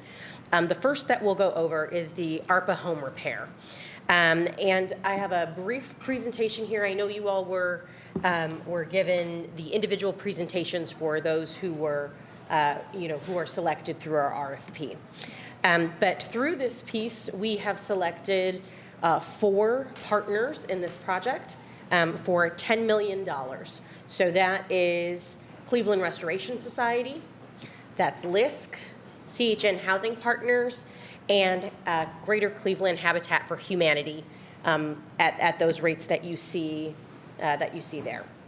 And so we are directly addressing one of our most prevalent housing needs, which is housing quality, and that is through home rehab and repair. This is citywide. What I want to show you are some of our numbers. Again, we designed this to be able to go as quickly as possible. And so these are the numbers that the partners have. These are the goals of the number of repairs that these partners intend to do through the life of this program. And again, we'll have them speak through each of those. This is, again, just a very brief highlight. But what I want to focus on here is that this is a well-rounded, mixed approach and to whole city home repair and rehab. So what you'll see is that each of the programs is different and address different aspects of home repair. And our hope is that through those different partners impacting different parts of the home repair, whether it's more intense, whether it's a grant, whether it's a loan, that we'll have a full picture of home repair to meet the needs of as many residents as we can. So again, this is a $10 million investment through ARPA. This is, again, seed money, and I'll talk next about how much this $10 is going to be leveraged through each of our partners. So you can see here how much is directly going into home repair, how much is coming through personnel, fringe, travel, equipment, that type of work you see here. Again, switching to the next part, that $10 million investment through our partners and their leveraging of dollars is going to be over $22 million worth of work in home repair. So we have doubled the capacity through these dollars. Okay, and so what I would like to do, Mr. President, if I can, is call them up one at a time. Each of the groups. Bring them up two at a time. Okay, two at a time. Let's do Habitat. Let's do Habitat and CRS.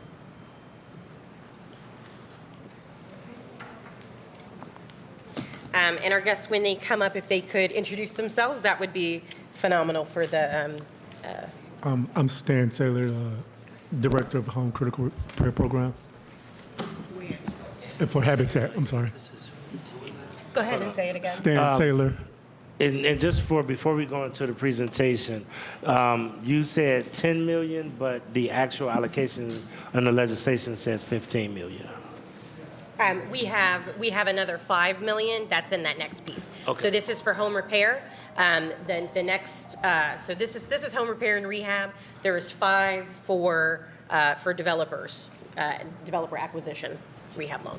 So this part for home repair is 10. Okay. All right. Okay. Did you want a reintroduction? Yeah. Yes, I'm Stan Taylor, Cleveland Habitat, Director of Home Critical Repair. Joseph Gabbard, Director of Affordable Homeownership Programs at Greater Cleveland Habitat. Kathleen Crowther. Press the green. Kathleen Crowther, President, Cleveland Restoration Society, and Raul Gangora is with me from Key Bank. And Mr. President, we are open for questions on these two programs. Okay. I'm going to go directly into line of questioning. I'm going to start out with Mr. Hairston, DPS Chairman, and then I have McCormick Polensik. Oh, I'm sorry. I apologize because Ms. Spencer has to do a very important phone call in a minute. So I'm going to put Ms. Spencer on first, Councilwoman Spencer, and then go to it. No, just fine. Go ahead. I'll wrap us up. All right, go ahead.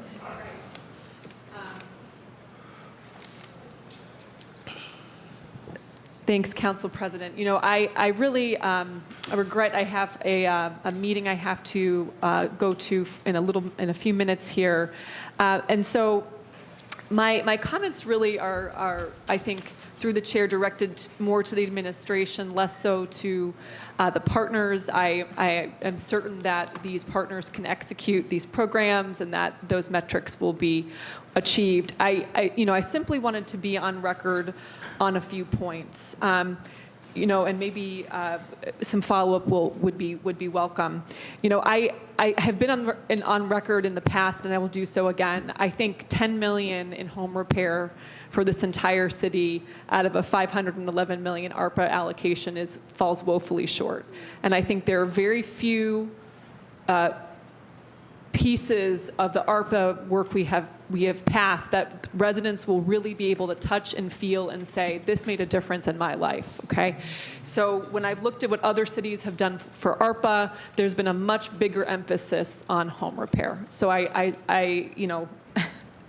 just want to continue to be on record about that.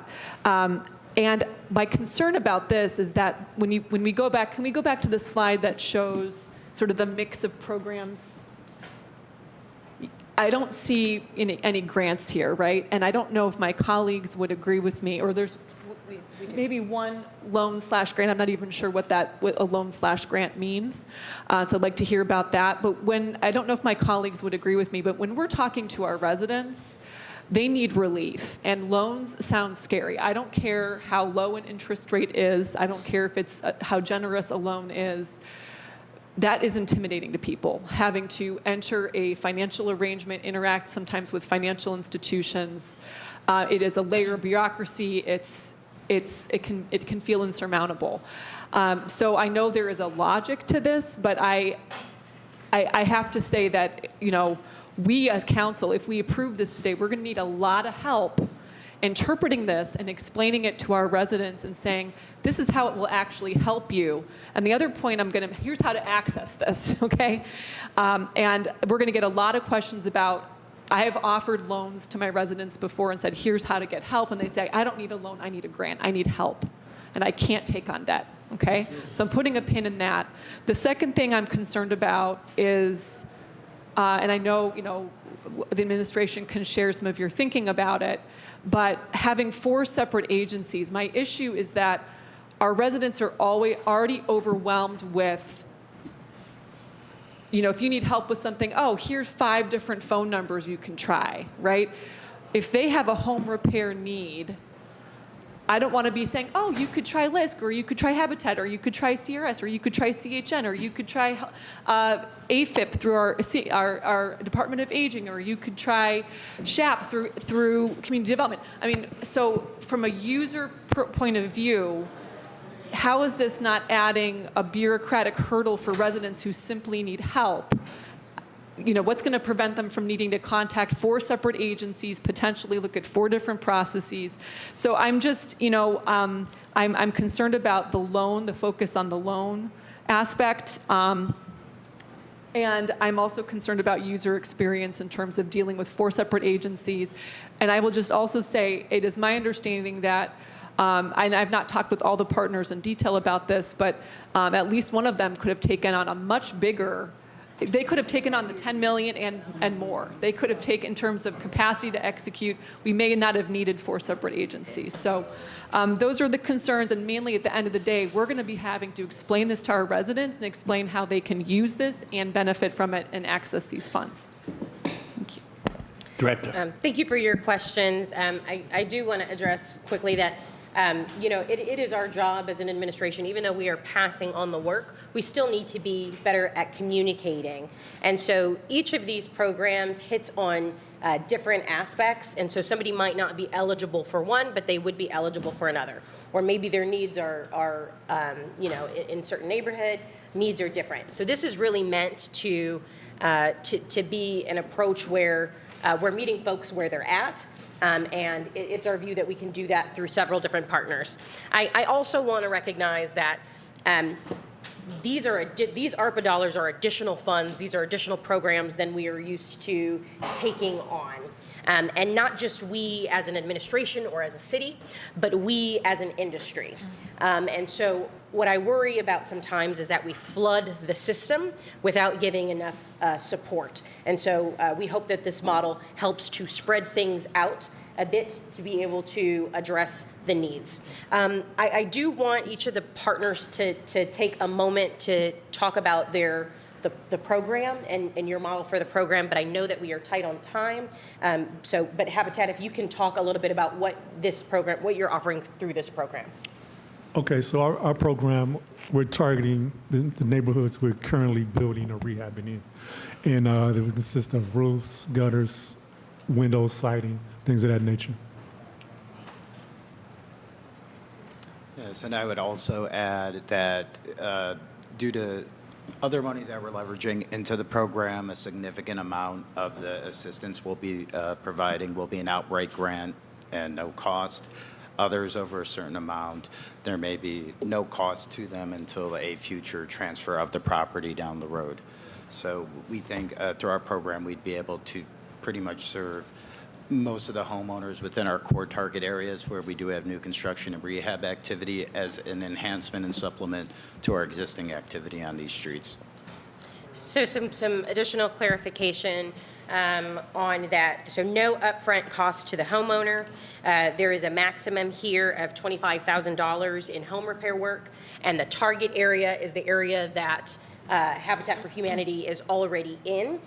They have a model where they will address the neighborhood, not just the homes that they are building or repairing, but that they have these spruce up days and these other events that they're known for, so that everybody in the neighborhood can participate and be able to grow their wealth. And so again, this is a grant program in the target areas where Habitat already is, and this is an example of some good layering from the dollars, the ARPA dollars, as well as additional dollars from CDBG through Habitat for Humanity.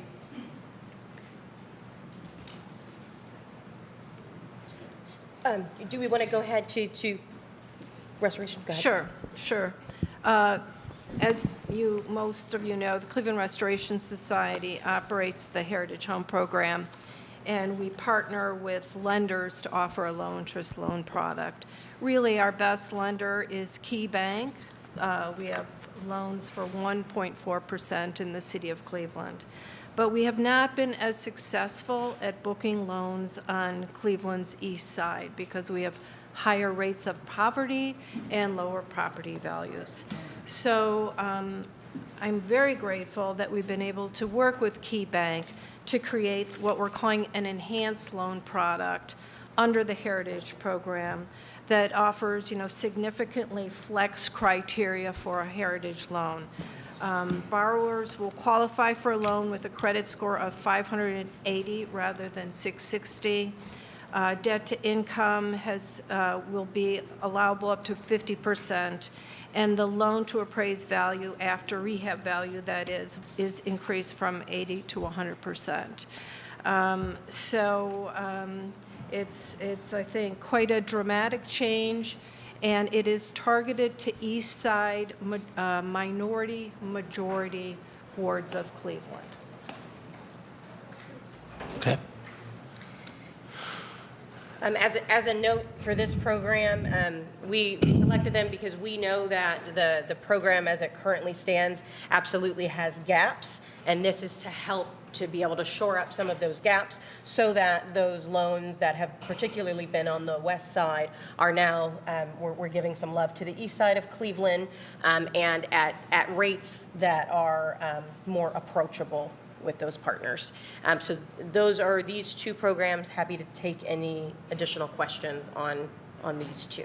Councilwoman, I would love, before I step away, Mr. Chair, if we can hear about the other two. Are they available? And then I can follow up offline if needed. Okay. We'll swap. So I am bringing up LISC as well as CHN. And when they get here, they will introduce themselves.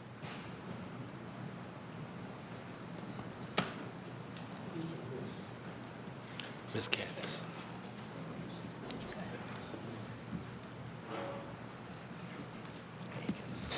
Good morning, Council. Candace Williams, Executive Director of Local Initiative Support Corporation, or LISC. Good morning. I'm Laura Bustani, External Affairs Vice President for CHN Housing Partners. Good morning, Justin Fleming. I'm the Vice President of Single Family Preservation for CHN Housing Partners. Janine Coloza, Senior Program Officer with LISC. Okay. Please talk briefly about your program and what you're offering. Whoever first. Laura Bustani again with CHN Housing Partners. I'm just going to say a few words. We know you all, you know us. I won't take your time. I know you have a long day ahead of you. We're a 42-year-old affordable housing developer, housing services provider, and community lender. And as you may know, we were founded by 6 CDCs in the city of Cleveland to solve essentially the housing problem 42 years ago. And we're thrilled to be here today to talk about what we think is the next frontier in our housing challenges, which is home repair. The need is enormous. My colleague Justin will say more about it in a moment.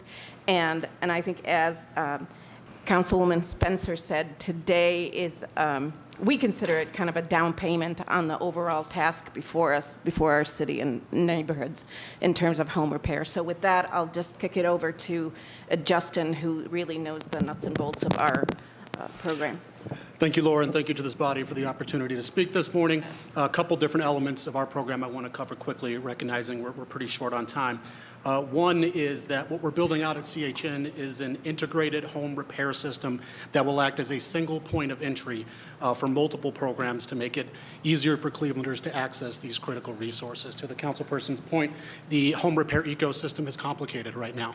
And what we developed is a system that will allow a single point of entry to not only our programs and the breadth of programs we have, but once it's fully matured, access to all of our partner programs, resources that CHN doesn't control, but at the very least we position to do a very warm handoff. This is done through a couple different ways. One is our system uses what we call a whole home approach. So no matter what program you apply, after eligibility is determined, we go to the house and we do an entire home inspection. We look at the overall need of every inch of that house, no matter what you're looking for, and develop that sort of need list there. Our system then layers on what resources you might be available, you may not have even been applying for, but it's a way to maximize the amount of investment that we can bring into that home, again, through our own facilities or through partner orgs. Between CHN Housing Partners and our lending arm, CHN Housing Capital, we have the capabilities, skills, and experience to administer the full spectrum of home repair capital resources, loans, grants, short-term, long-term facilities, and through our outreach, our foothold, and our expertise and reputation in the community, we're well positioned to bring significant additional resources to what we're talking about today. This program, if approved, will utilize ARPA funds to invest approximately $20,000 on average in the home, but we're proposing up to $30,000 per unit as needed. Currently, as I mentioned, we're seeking partners from other banks, philanthropy, and other public sector partners to increase the design here. What that leverage structure will look like will be hammered out in a co-design process we're proposing with the city. Today, at this moment, we have $1.15 million in leverage from other weatherization-led and energy services we're prepared to bring to the table. But as I said, we're well poised and already having very serious discussions with other investments. Today would be a critical first step in taking those discussions to the next piece. Another element I want to hit on with our approach is that CHN fully manages the construction process of our home repair programs. That means that we develop the contractual and working relationships with contractors. We do the bidding, scopes of work, compliance, making sure everything's in line with all the different federal elements and in line with the goals of the program.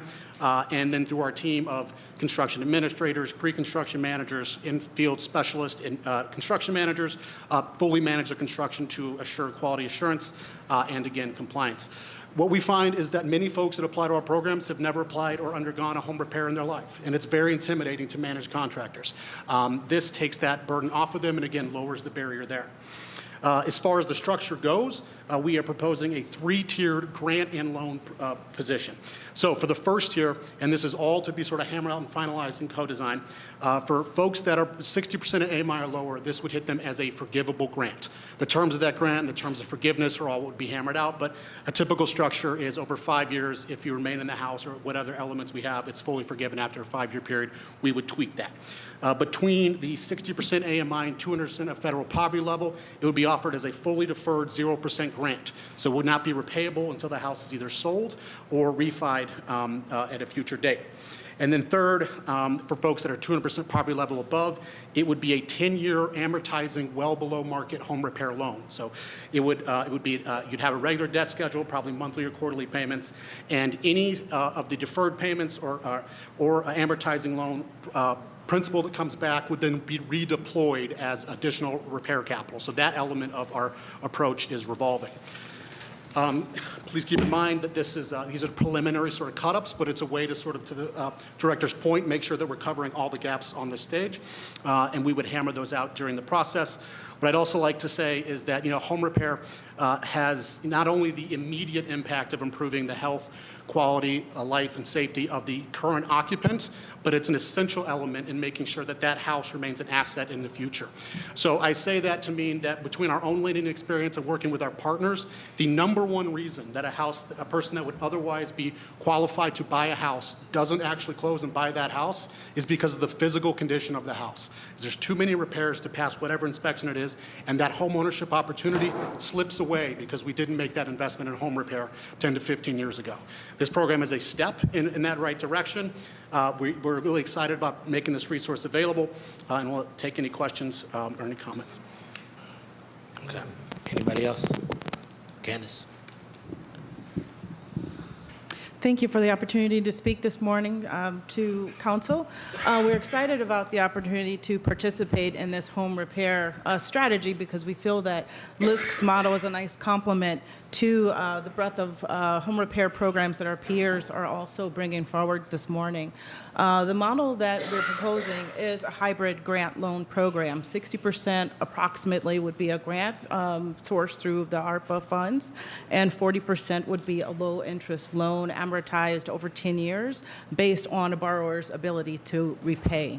The exciting part about this, and I'm glad that CHN went first, is that we want to work through partnerships and create streamlined systems of operating, not just on the construction management side of things, but on the intake as well, to make sure that we're reaching residents in the communities at the neighborhood level. So I won't reiterate what my colleagues Justin and Laura had shared, because we are in conversations about partnering on this, again, to streamline the flow and the pipeline of opportunities as it relates to meeting on the ground with the partners. So in terms of the leverage and kind of capital stack to this process, for the $1.5 million investment that's being proposed, LISC will match that and raise $1.7 million in private dollars and through banking institutions and other private capital to help deliver this program.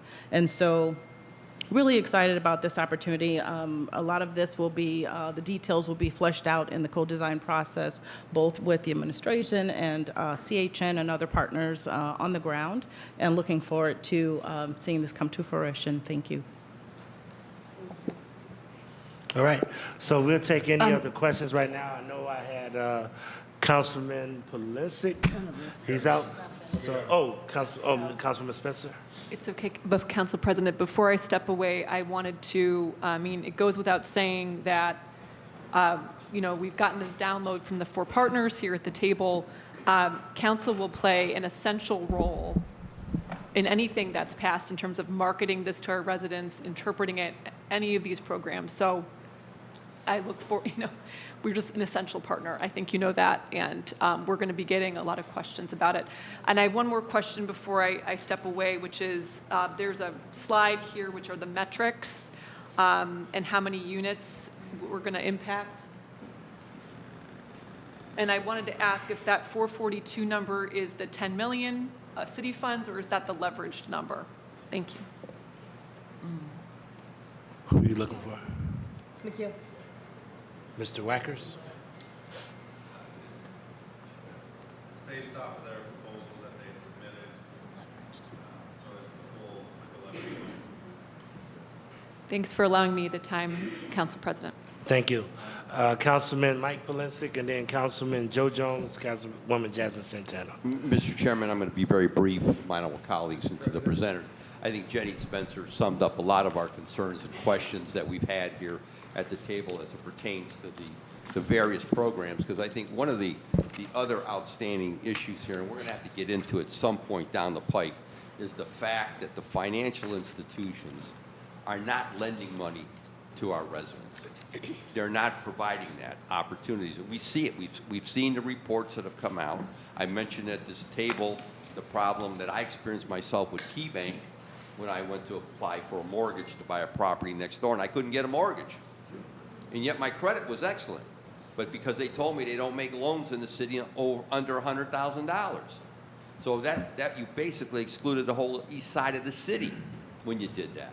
So the administration, we've got the Community Reinvestment Act, so all these initiatives that obviously we'd like to see take place in the city, we need our financial partners to be just that, to step up to the plate. And they're not stepping up the plate. And neighborhoods that are ethnically and racially diverse, you can see how they have withdrawn their lending powers, their lending ability. They've withdrawn them. So again, the proof will be in the pudding. This has have to be clear and concise. We've got to make sure it works. I appreciate the administration's engagement here with the partners, but I mean, we got a lot of work. Because I'll tell you, right around in these neighborhoods, you can see the conditions of people's homes. They need help. They need help more so than I've ever seen in this city in my time in city council. So I'll leave it at that. Thank you, Mr. Chairman. Thank you, Councilman Joe Jones, Councilwoman Jasmine Santana. Thank you, Mr. Chairman. First, I think that this is a great program that's being put before us, but I'll know how great it is when I ask some of these questions. The first question I have, Mr. Chairman, and my colleague Jenny Spencer started touching a little bit of it, was the 442 homes that are potentially going to be impacted in the city of Cleveland. Do we know, is this a program where all the citizens will be able to have access, or is this a targeted situation? Mr. Chairman, to the Director.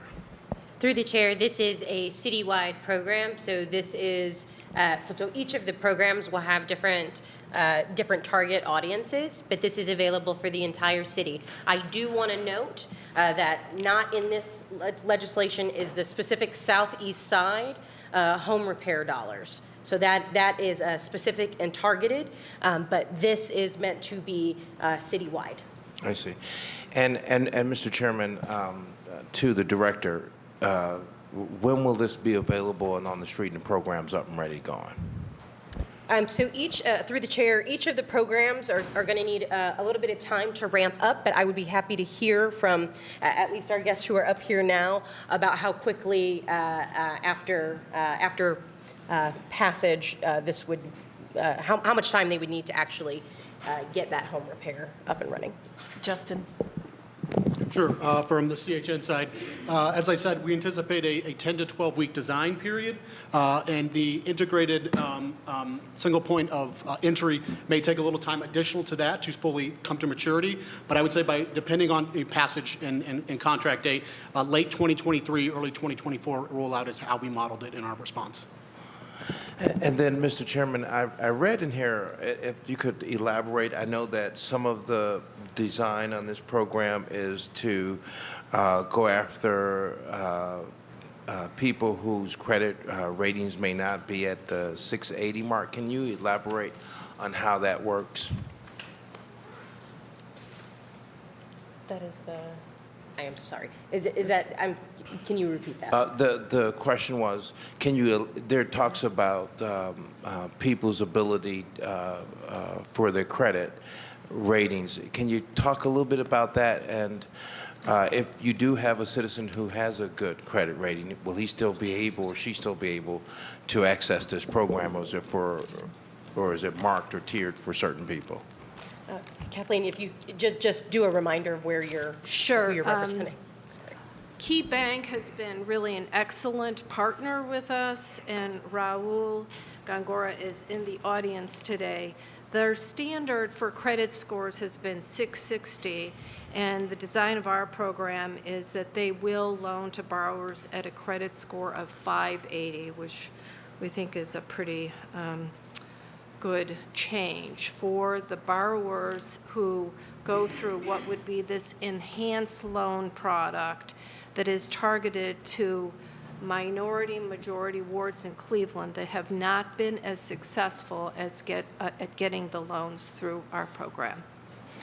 I see. And so on that, I do want to thank, because I think that's a discussion you and I had for quite some time on why citizens would go through your program and not be able to really get anything of significance. So I do want to thank KeyBank for, and I would presume they're reducing it because you're getting the $3 million for this investment here? The bank will be loaning the funds from their corpus, and then we will be buying the loans from them, and Key will be servicing the loans so that we can revolve the funds through a revolving fund mechanism that's sort of back of the house. Right. So so it sounds like to me, so long after this is up, this $3 million will continue to work for the neighborhood. That is the hope, yes. Right, for quite some time to come. I would also, Mr. Chairman, to the President, Cleveland City Council, and to the administration, and this has been a long time frustration for me, is that we have a number of financial institutions in the city of Cleveland who are financial banks who are not investing back into the city of Cleveland the way I think they should be. So I do appreciate this as a first step forward, and being able to use ARPA funds as a leverage to keep that pool of resources open. But I would also encourage other financial institutions to do the same. And Mr. Chairman, for the sake of time, I yield back to you. Thank you, Councilman. Councilwoman Jasmine Santana. Thank you. We need more microphones, by the way. Thank you, Mr. Chair. So I have a few questions, and some of them will be offline, but through the chair to the director, one of the things that has frustrated me in my 6 years here is that there's no overall plan for the city when we talk about community development, right? So when I got elected, I created a master plan for our area, which is my GPS, and I know what I'm, advocating for and so forth. And I also chose targeted streets, right, that I will be allocating dollars. When it comes to the 7.3 that we're going to be passing today, when it comes to the 20 million that is going to the southeast side, and all of them include home repairs, and then we have the aging dollars, the allocation, right? What is the strategy? Like, what is that 5-year, 10-year plan that we are working towards? Through the chair. Thank you for that question, Councilwoman. Through the chair, that is something that of course, as you know through conversations that we've had, that was obviously a concern of mine when coming in, was that we were doing many different things, but I felt like the department was a bit rudderless. We weren't headed towards a specific direction. And so a few things that we've done just from community development side, we now have a vision that is included in each one of my emails. So every email that you get from me has the vision of community development that was co-designed with the formal and informal leadership from my department. It is shared with each of our partners as we engage in these conversations, and there's nothing that we do that is not connected back into that vision. So I do want to note that. Part of that vision, and to the point of your colleagues, is about generational wealth. That is something that was not specifically called out, but it's something that we think is critically important as an administration. What we've done to that end is a fewfold. We brought in somebody very strong in middle neighborhoods work. We brought in somebody very strong who is doing the bank relations, and not just limited to bank relations, but it's bank relations and also helping for generational wealth in all forms for those who are underbanked, as well as having those conversations with our banking partners about how we can do more. We have had numerous conversations with each of the banks, both at the department level and at the administration level. So we are at a point where we are, I think, finally ready to deploy all of these conversations and all of the hard work that we've done this far. And what I hope you'll see very soon here, and I hope that you've started to see some of this progress happen already in the department, but my hope is that the fruits of that labor will be apparent very soon. And it'll be both through these rich partnerships that we have, but also through getting what we need to do within the department, right? We still have a CDBG home repair. How do we best layer those dollars, right? How do we take away the things that are unnecessary and make sure that we are compliantly and efficiently getting through getting dollars to our residents, because that at the end of the day is what is most important. And so I want to assure you that we have an eye on everything. We have a vision for the department that includes both our partners, but also the work that we do directly with our residents. Thank you, Director. And through the chair, just adding on to that. So right now, the way the aging department allocation for home repairs is first come, first serve. If a resident knows about it, they call our office, we link them to the city of Cleveland, and that's how the approval process is. Is that the way that you anticipate this fund running? Through the chair, each of our partners have a different strategy because they have a different focus. So again, for the Habitat for Humanity, where we're looking at the neighborhoods that they're already in, they have a very narrow scope of where they'll be working. So that's going to be very specific. For restoration, the houses have to be over 50 years old, correct? Yes. But then their focus, as she mentioned earlier, on those majority minority wards where their typical programs have not been able to really penetrate. And our other partners, if they want to chime in and say what their target area is, that will help to show whether it's a first come, first serve or a different model. Sure. Through the chair, thank you, Director.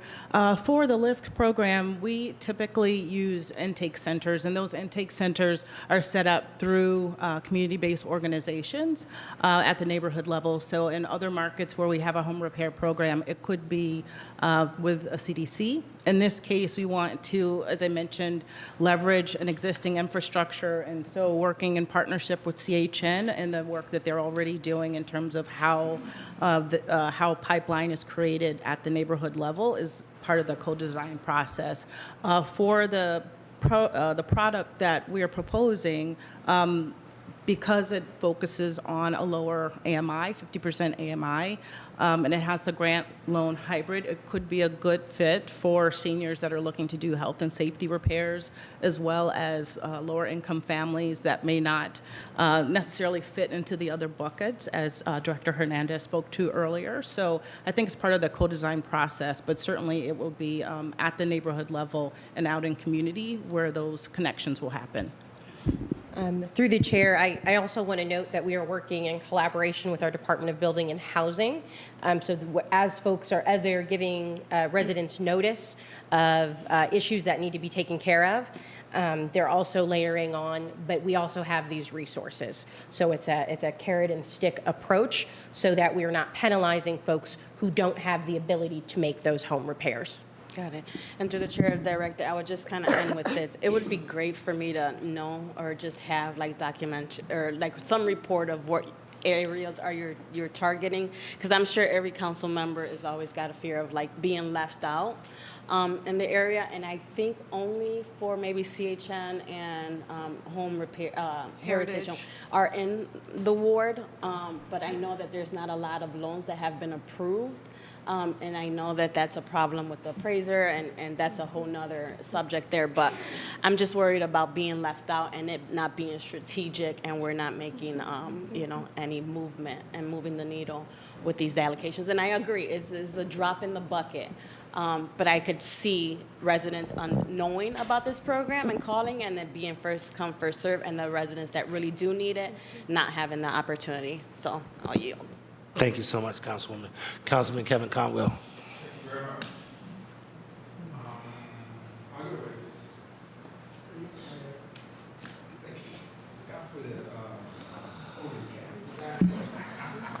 I don't know. I asked for it. You know,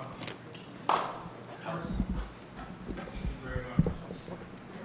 Key Bank stimulated a lot in the Glenville area, so I want to thank Key Bank for doing that. Matter of fact, a whole lot in my community.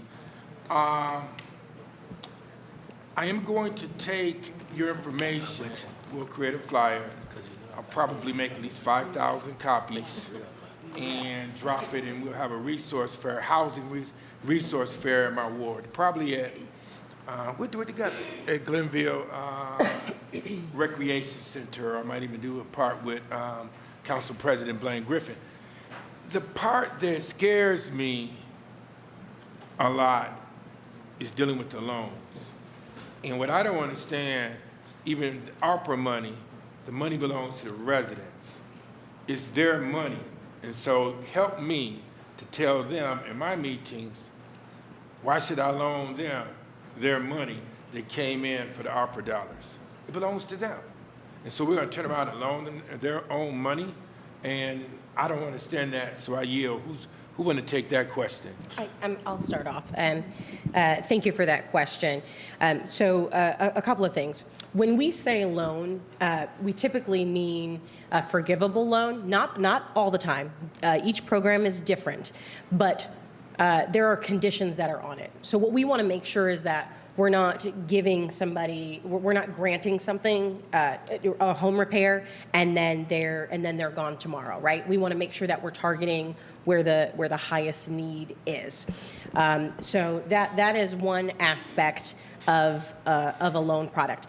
For many of these, there's no money down, but it's upon when somebody leaves the home and there's another transaction, whether that's in refinancing or whether they sell the home. At that point in time is when the loan would come to bear. So each of our programs has something a bit different. But the reason that we do have loans, and they're very low interest, but that's the revolving part of it.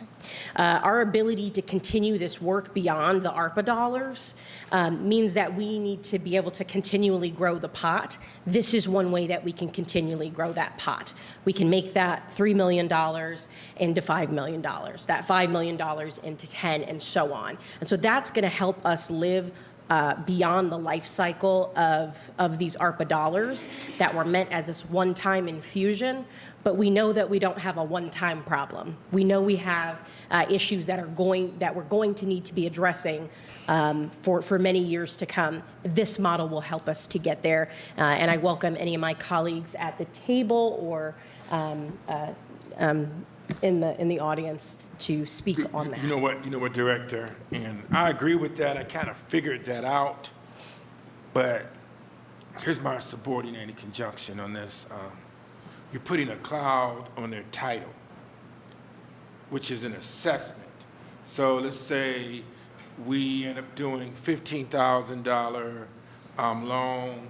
That cloud is still there, the assessment on their title. So they take the house and they sell it for, let's say, $50,000 or $100,000, minus the $15,000. That assessment, that cloud is on their title, which subtract from that. Through the chair to the director. And a lot of people don't want to have a cloud on their title because it's debt, really, that's on your title. Through the chair to the director, just looking at it. Through the chair, that is, I completely understand that. I don't know if any of our programs speak specifically to that, but what I will say is that with a finite amount of dollars, we have a decision to make, and it's deep versus wide. I talk about that a lot. In a finite environment where the resources are tight, we go deep versus wide. If we are to grant out $10 million, we're able to hit X amount of homes, right? Maybe it's 10. We're very deeply impacting those 10 residents. Right.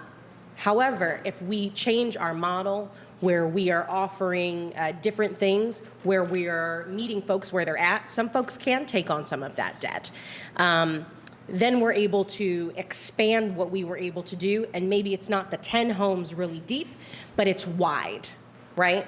So we're able to impact 50 homes, 100 homes, because we have a different model to it. So it's really a decision on deep versus wide and trying to make these ARPA dollars touch as many residents as we possibly can. You understand in the long run, let's say, for example, we invest into a property, let's say $15,000 or $20,000, really your return on investment maybe because your comps will go up in that area. And if the comps go up in that area, the 15,000 will kind of disappear in there, and it might go up to maybe 50,000 because you end up working it, and they have more working capital. But you got to explain that, because what they just see is the debt, that cloud on their title. I understand, but you got to explain it. You see what I'm saying through the chair? Through the chair, I do want to say, our job here is to change markets over time. That is the goal. You are absolutely correct in that, and we want to be able to, through these models, be able to do that, to change those markets over time. We have to go first, right? Our job as government is to go where the market is scared to go, where the market doesn't believe is profitable, so that we can, we go first, and then they layer on top of that. And that is absolutely our intention, is that we're not just transforming those individual residents, but those neighborhoods. And I believe Kathleen? the councilman would like me to say something. Yes. Okay. Through the chair to the councilman, we receive thousands of calls every year for the Heritage Program. It's a monster to absorb all of those calls. And the applicants that we envision being able to help are already interested in a loan. It's just that let's say their credit score is not quite there, or the value of the house is not above that 80,000, 80% rather. So we believe that there is a segment of our inquiry base that will want these loans and will take a first and second mortgage and can pay it back. Right. Now, your loan, let's say, for example, your loan is 2%, right? It's 1.25% or 2%. 1.25% or 1.4% is for owner occupants. So the other question to the director, are we, let's say, for example, 20,000, that's my benchmark. And let's say that the loan is sitting there on the title.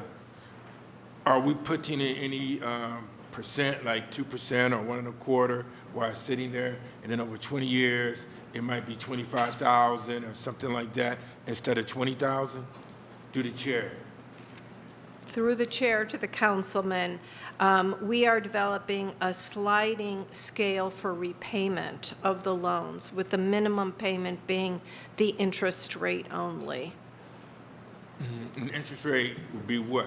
Through the chair. 1.4% or 2% for a non-owner occupied home. Of a $20,000 loan. Of the loan amount, yeah.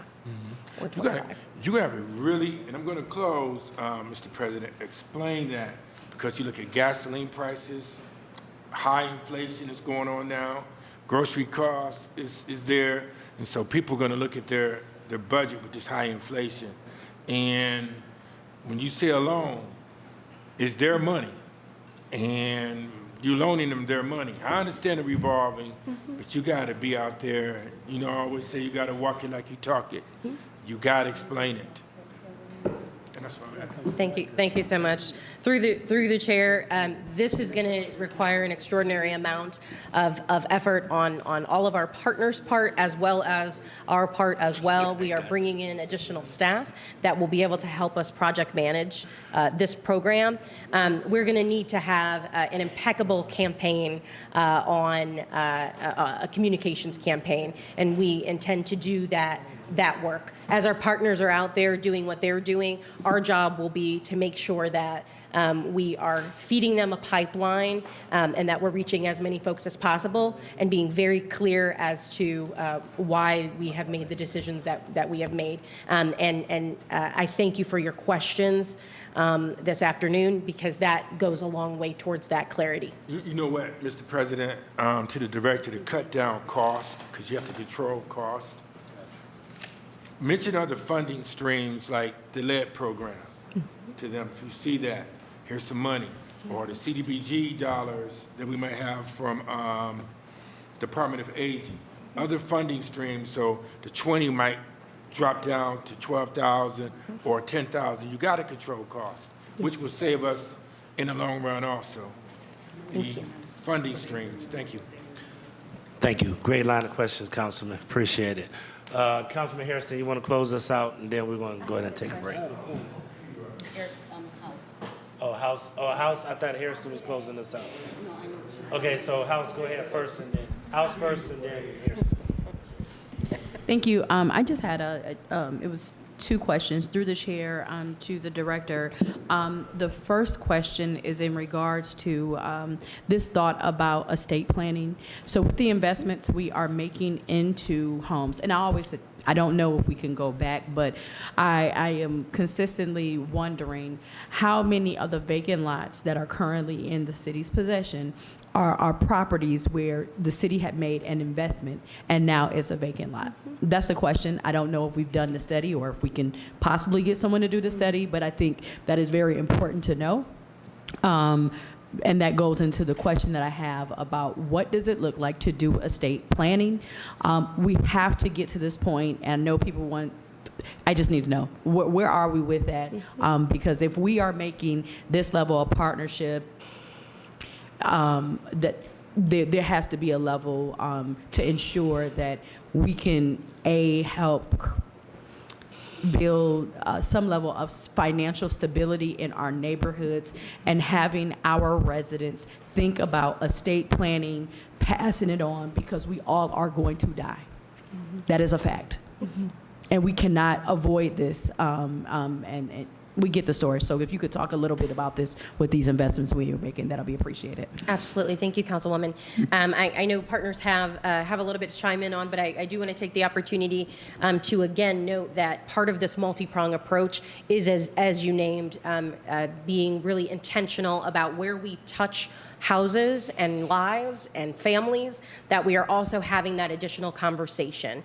So it is my hope that within the next year we are able to go in, and whether it's a grant or a loan, that we are also able to set up a connection with attorneys and be able to have that nice handoff.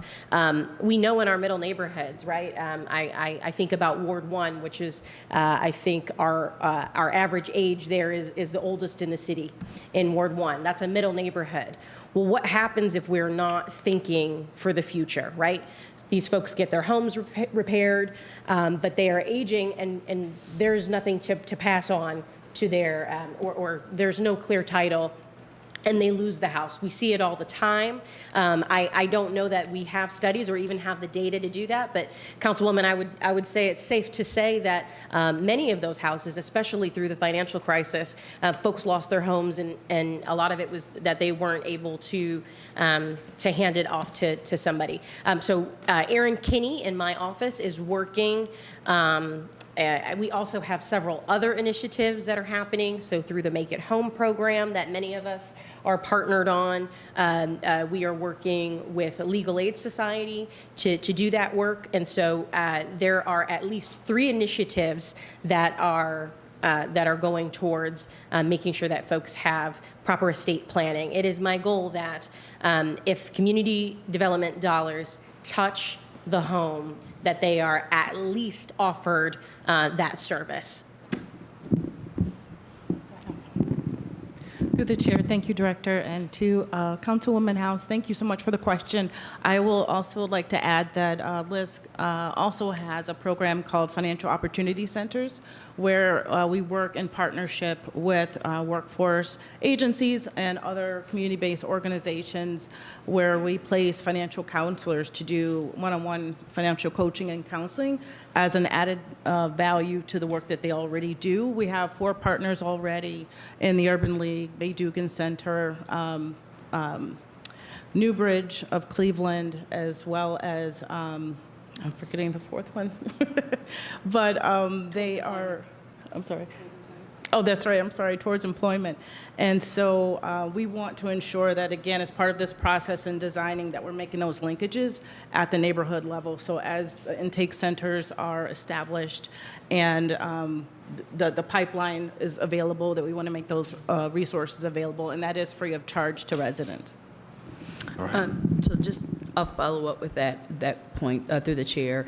I heard you say we make it available to them, so again, people get to choose it. But I think we just need to have some, I know free will is a thing, but people are getting real investments. So I think there has to be a level of accountability.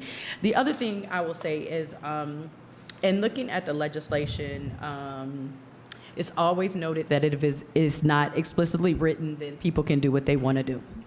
And the law director made sure he made me know that. So through the chair to the director, what assurances, I know all of the stuff that we're talking about is nice, but it's not explicitly put in the legislation. So what assurances do we have that what you all are saying is actually going to be fulfilled and done?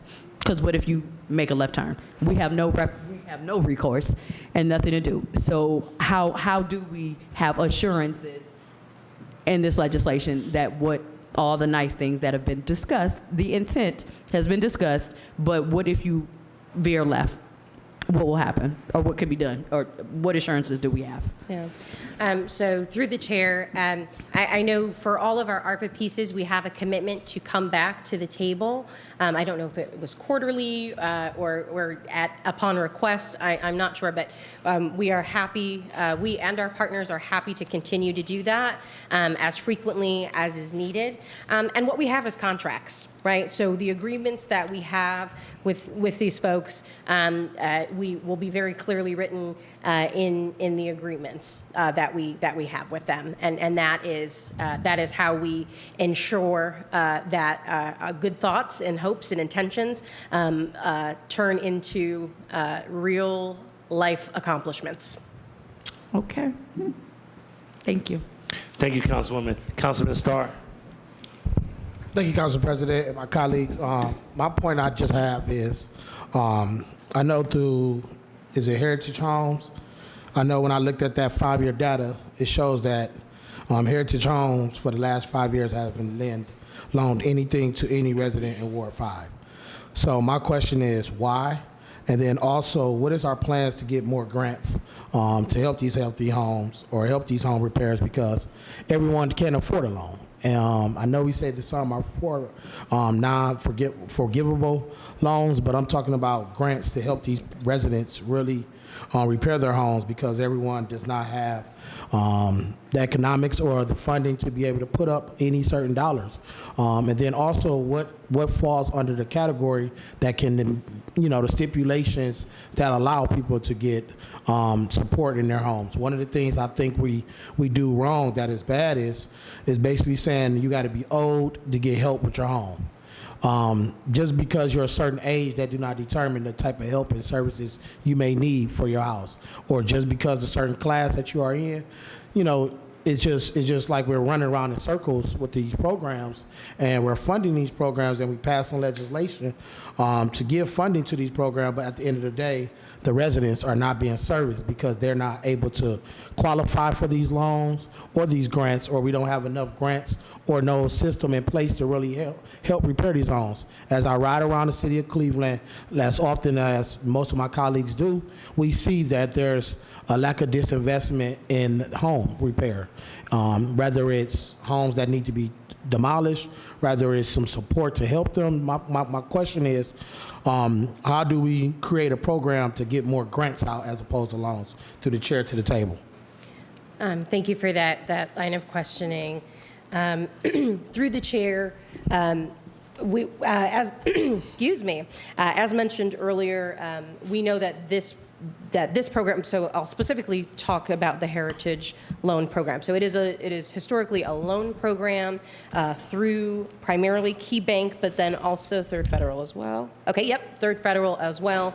And it goes through their underwriting processes, which are at a level that a lot of your residents are not able to meet. That program is not ideal.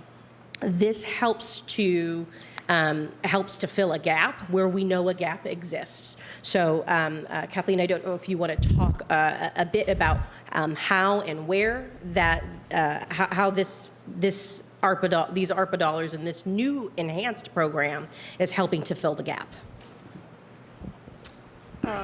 Sure. From the chair to the councilman.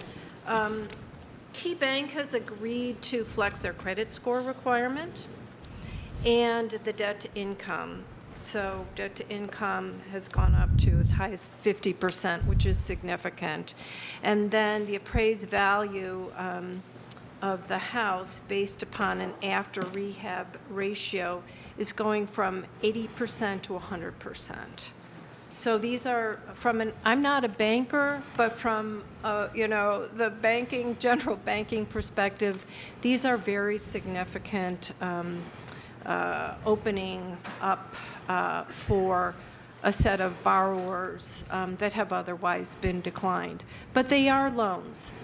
They are loans where they need to be paid back, where the property has to have some value, the payback is extraordinarily generous because it'll be based upon the borrower's ability to pay with the minimum monthly payment of 1.4% or 2% of the loan value. So it is extraordinary. It's not a grant. Other organizations have grants. I'd love to say all of the Key Bank loans are grants, but they're not. And so what we have proposed here is a loan that will get replenished so we can make it a revolving loan moving into the future. So we don't make loans that are essentially grants. They are loans and they get paid back through loan repayments, or when someone vacates the house, goes to, for an elderly person, maybe goes to a nursing home, that house gets sold. Through the proceeds of the house, the loan is repaid. So, yeah, and through the chair to the table, I hear that. So first, I'll commend the table for getting Key Bank to do something, because they've been in this neighborhood for far too long, and they don't lend to no one in my neighborhood. They haven't helped no one in my neighborhood. But now, I guess we're moving in a direction where they will be doing some different help. I definitely want to put on a request, Council President, if we can find out through finance and our chief how much of money of the city is in these different bank institutions and how much is in those banks, because I think we really should be looking at having our money from the city into banks that's looking to help our neighborhoods. Key Bank, they don't do nothing for real. They haven't. Now, I know there's some stuff that they've been in trouble with, or they're trying to sell a good faith effort now, which is cool, but we really just need to see the value and the return on our investment on everything that we do in this city. So I definitely would like that request to be sent over to Council President, figure out where's the funding that we house our money for the city, in which banks, and how much is in those accounts. So we can just also ask from the administration different ways to explore different options in other bankings, whether it's credit unions or other individuals who wants to help our communities, because these big banks are not doing stuff. Now, I do credit Third Federal. They do a lot of different things in the Slavic Village neighborhood, building homes, working with individuals, but there's more they could do as well. And I'm just frustrated because every time I look around, there's no investment in my neighborhood because they say we're too poor. And that's just the facts. And I just yield, Chair. And if we could, that's actually Director Hernandez has somebody, I believe, in her shop. That's the CRA partner. So if you can work with Councilman Starr to Absolutely. make sure that he has any of that information. I know we usually have a presentation each year, but if you can give him that information, that'd be great. Thank you. Councilman Harrison to close us out, and then we're going to break for half an hour. All right, Mr. President, thank you. I won't hold us up too much longer. We did send a list of questions to the department for answers, and so I know that as of an hour ago, we hadn't received them back, and so we will continue to look for those responses to those questions that we sent over to the department. Joe Tytron sent the list of questions over. Once we get responses back, we can send them out to members, and it captures a lot of information that has been asked today, I believe. Anything that's missing, we can make sure we follow up with. But out of that list of questions, I had a few points that I did want to ask before we move on. I do agree with Councilwoman Spencer and my other colleagues that, I hear you all about these loans, but our neighborhoods need grants. These folks are already struggling to afford the little piece they already have, right? And so to add them with another layer of a burden, it's just, I think, is not the right thing to do. But unfortunately, that is the only thing that we have before us at this time. So I hope, Mr. President, as we move along, that we look at adding additional funds out of the remaining dollars that we do have to allow for greater ability to provide grants to other folks across the city of Cleveland. As you know, we had an age-friendly program, but you only get about 8 to 10 people per ward, right? I mean, that's nothing. That's a drop in the bucket, to the need that we have. So moving on from that point, the director, through the chair, you mentioned co-design process, and I'm assuming that the individuals who will be part of this co-design process are the individuals who you intend to award these dollars to, through the chair. Through the chair, yes. So each of these models, there are some that are more fully banked and others that will help to fill in the gaps. But yes, that design will happen with these folks. Okay. Mr. Chair, I would add that, there's a couple of members from council to be added to that committee or that group who will look at this co-design process to ensure that whatever this group is working and planning in how to push these funds out to the neighborhood, that there be some voices from this body to be a part of that discussion to ensure that what is being thought about, what is being considered, and how to get the word out and how to do intake, that there is some input from members who are the ones who deal with these folks every single day in a different way. Now, I get all of the groups here interact with residents as well, but nobody interacts with residents in the way that a council member does or other elected officials here across the city of Cleveland, all right? And so, I don't know if we bake that in, Mr. Chair, or how you want to that, but we can put a pin in that one for now. One of the things that CHM mentioned earlier, Kevin, right? Justin. Joseph. I don't know why I keep calling you Kevin. I'm sorry. Take it as a compliment. Absolutely. That you mentioned, you spoke about the AMIs, the different level AMIs that you plan to support, and what parts of those, whoever falls within that group of AMI, some will be forgivable to a point, some will be at zero interest, and some will be others. Can you provide us with a breakdown of that? And I'm not sure, Laura, if that, through the chair, included in the information you sent over already? I know Justin can answer partially that question, but I'm glad you bring that up, Councilman, because a portion of the dollars we will be contracted to utilize are definitely going to be grant dollars. So anybody 60% AMI or lower will be eligible for a grant. Correct. So, and I heard that. I wanted to be clear. Absolutely. Those groups of who would be forgivable, who would be at 0% interest, which is almost Justin, maybe you could restate that. Yeah, absolutely. And go ahead, Councilman. And what I would say is that if you can do a brief response to that, but provide us that in writing, so that way we can digest that thoroughly and not spend more of our time here kind of going through the nuances of what has been shared here. So I'll turn, Kevin. Yep. So Justin Fleming, just for the record, I'm the better looking Kevin. I'll take it. Yeah. That's because I got him next to me. But through the chair to the council person. Yes, want to be very clear that it's a three-prong approach, and at what is currently 60% AMI or lower, and that 60% is something we're going to test in the design period. Is that the right number? Should it be 70? Should it be 80? That's what we want to make sure we get right before we deploy it. But at that level, it'll be a only potentially recoverable grant. And by that, what we envision is there'll be some terms on it, and we'll hammer this out with the city during design and with council as to if they get the grant, they have to stay in the house or stay in their family for 5 years, years, and it gets forgiven over time. Is 5 years the right number? Every parameter of the sort of forgiveness mechanism, that's what we'll test during the period. But the design is that it's $0 out of pocket, and if they meet all the parameters, $0 they ever owe back on that improvement. The step up from that is the deferred loan. So it is a 0% out of pocket to have the improvements happen, but would only be repayable upon a refi or sale of the house. So the idea is that the economics of the neighborhood have improved. Hopefully the appraisal process have improved, and they can then afford to repay that upon a refi or a resale.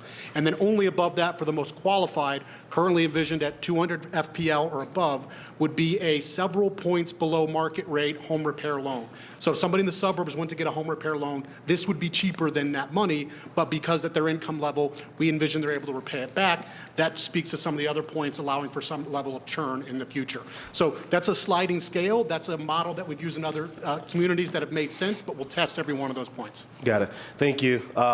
All great response. Thank you, Justin. I got it right this time. I got this guy next to me here. You also mentioned AMI. You know, there's two ways to look at AMI. There's Cleveland, then there's also your region, I guess. Yep. And are you all looking at Cleveland AMI, or are you looking at the regional AMI? Yeah, so that's one of the great things about the design period is we figure out what's most appropriate. Because this is a Cleveland-based program, we would lean towards Cleveland-based statistics because that's what's most relevant. But is AMI the right number? We think it is right now, but that's one of the things we want to test. And then with other ARPA-based programs, FPL, because that's the measure ARPA uses, we've used that as dividers. But if that isn't the right divider, if it turns out it should all be Cleveland-based AMI buckets, we would go with that. But Thank you, Mr. Chair, and I will hope to the director that is the same across the board for all of our potential providers here for these funds, that they use Cleveland AMI versus regional AMI, because this is a Cleveland-based project, and the household income is much lower than the regional AMI. All right, and so if we really want to be helpful to the people here in the city of Cleveland. And also, can you share with us, when you send that information, what that income looks like if you are at 60% or if you're at 70%, because that'll be helpful for us to have that information as we digest those numbers. All right. Absolutely. Restoration Society. I know that many council members provide $8,000 in support, to offset or add to however you define that, to the work that you currently do through the chair to CRS. What happens with that $8,000 plus this money that you are seeking here today? Is it all coupled together? Are you going to keep the $8,000 going to stay strictly for the home heritage, and these $3 million potentially will go strictly towards this particular program? Can you help us understand that briefly, please? Yes. Thank you, Mr. Councilman, through the chair to the councilman. The allocation which we ask of each city councilman each year goes to the administration of the program. So that enables us to hire the seasonal employees that answer the phones, that feed residents into our site visit system, and guide people through the loan program. As we have presented this, this is strictly for the revolving fund enhanced loan product. Now, if we will need to get our administrative expenses covered. So we've not really crossed that bridge to figure out how we're going to do that. We would like to have support of every councilman where we're operating for this program. Thank you. Through the chair to Mrs. Crowder, I appreciate that response, but I want to make sure that, to the director as well, that if a council member does not have the ability to provide $8,000 in support to CRS, that they are not left behind, that they are absolutely upfront, a part, engaged, and will receive the same treatment as other wards that are not providing $8,000 in additional support. It is critical that we have that worked out, right? Because we don't want anybody to be left behind, period. So, I know that, as you mentioned, there's, got to be some administrative costs, and I'm assuming that'll come out of, some of the funds that are here. But, for wards who are not providing $8,000, and as Councilman Starr indicated, like a ward like his who has received zero, right? You have to ask, why would you continue to support a project that does not yield any results for your neighborhood? And Ward 10 received two loans in the last 5 years from the Home Heritage Program. And unfortunately, I would be one of the ones who would not be providing $8,000 to the project. And so I will hope that for the other communities and wards who are not supporting at that level still get the same level of attention that other communities are who are providing those resources. And moving on, my last couple of questions.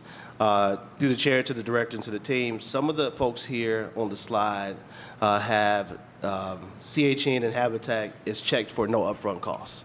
We know a part of loans, whether you get home line of credit, whether it is a mortgage loan, any loans that you get has origination fee, closing costs, and other fees associated with them. And I see that only Habitat and CHN has checked that no upfront costs will be applied to this. Can you or whoever else want to chime in, elaborate briefly on what that means here? So if residents they may qualify the program, but will they have to come up with origination fees or closing costs? Will that be baked into the overall amount, which means their amount that they're repaying is much higher? How does that work? Is it on the front end or is it on the back end? Through the chair. Through the chair. Through the chair, thank you for the question. Councilman, for the LISC program, there is a $150 fee, one-time fee, that's paid at closing to the servicer, but that's based on other models, similar to CHN's comments about the design process for Cleveland. There are, historically, have been grants to be able to cover that cost for families that aren't able to do that. So it's certainly not a barrier if that is not a possibility at the time of closing, but that's been the model in other home repair programs through our footprint. That's the only cost to the borrower. Got it. And I think the other was CRS. Yes. Through the chair. Through the chair to the councilman. We, through the Heritage Program, have a sliding scale for the fees associated with obtaining the loan, and I'm sorry, I don't know that off the top of my head. No problem.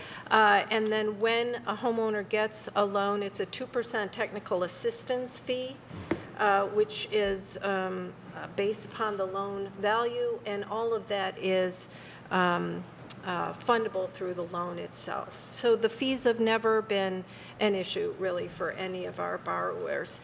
And I'd like to reinforce that the free technical assistance that we offer to homeowners is the most important aspect of our program.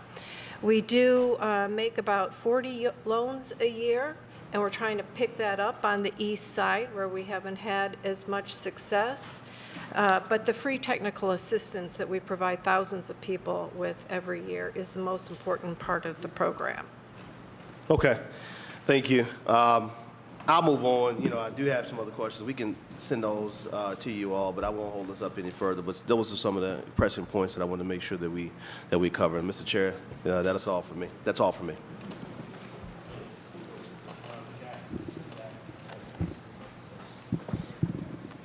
Please proceed with the second half of the legislation, if you can.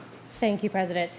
So the second piece of this legislation is $5 million for small and minority developer investments. And again, this is our multi-prong approach where we know we need home repair, but we know that we don't have enough in the pipeline by way of from a developer perspective, as well as from a construction general contractor standpoint. So this $5 million, we are seeking to award Cleveland Development Advisors and Village Capital $2.5 million, and they will help on the workforce side of it through by directly helping small and minority developers. And I will let them speak very briefly on what they have proposed for this 2.5. Please introduce yourself, William. Thank you, Director. William Willis, Senior Director of Development Services with Cleveland Development Advisors. Go ahead and speak to Okay. your. Yeah, thank you. program. I'll be brief. So what we're proposing with this $2.5 million is to really leverage some additional federal sources that we've already raised in regards to access to capital for developers of color. That will obviously to get money out the door into the projects for developers. But over the course of the last 3 years, we've also been going down the road to really establish an ecosystem that really supports developers of colors and the projects that they're going to be leading over the city of Cleveland. And so, last year or so, we've also raised about $500,000 to support our technical assistance, which is a portion of the RFP that we responded to, and we're under the process of selecting about 15 developers of color to go through an 8-month training program that is going to help them be better connected, be better informed about the nuances of development, and have success within the development process for long term. Thank you. Deanna? Good afternoon. I won't stand between the council and lunch break, so I'll be very brief. I'm Deanna Alexander. I'm the president of Village Capital Corporation. We are a 31-year-old community development financial institution based here in Cleveland. And over the last 3 or 4 years, over half of our lending has been to minority and women developers and contractors. We feel that by providing additional resources to these populations that help them leverage and take advantage of the second largest spend of any organization outside of personnel is their real estate or occupancy. So this is a generational wealth building opportunity to provide loans and technical assistance to minority and female contractors so that they can fully participate in the real estate market. We are partnering with CDA, who William is here representing, on the Equitable Development Ecosystem Collaborative to get more folks into the pipeline. However, Village Capital also has a program that it's been running since 2019 called Contractors on the Rise, where we are working with Cleveland-based contractors who are doing single-family rehabs, who are doing small commercial and retail projects. We have loaned over $4 million of capital to those organizations, and in the last 18 months, we have raised $5 million of capital to leverage the request here before Council today. Thank you. Of note, just wanting to mention that again, these dollars, this $5 million is certainly a drop in the bucket, and we were able to select the partners we selected in large part due to the leverage dollars that they're bringing to the table. So taking that $5 million ARPA investment and turning it into $22 million worth of investment, and again, supporting our Black and Brown minority developers. All right. Do we have any questions? Councilman Harrison, you want to start us off? No questions, Mr. Chair. We did, again, send a list of questions to the administration, Department of Community Development, so we hope to get those back. If we can share those council members, anything that come up subsequently, then we can send those back as well. But other than that, I have no questions or hesitations. All right. Anybody else have any other questions regarding the Minority Development Fund? All right. Seeing no other questions regarding the Minority Development Fund, ordinance number 712-2023 stands approved. We're going to break for 30 minutes. I'm going to ask if everybody could be back by 1:40 sharp, and then we'll reconvene. This committee is adjourned till 1:40. Do you know what piece you're hearing when you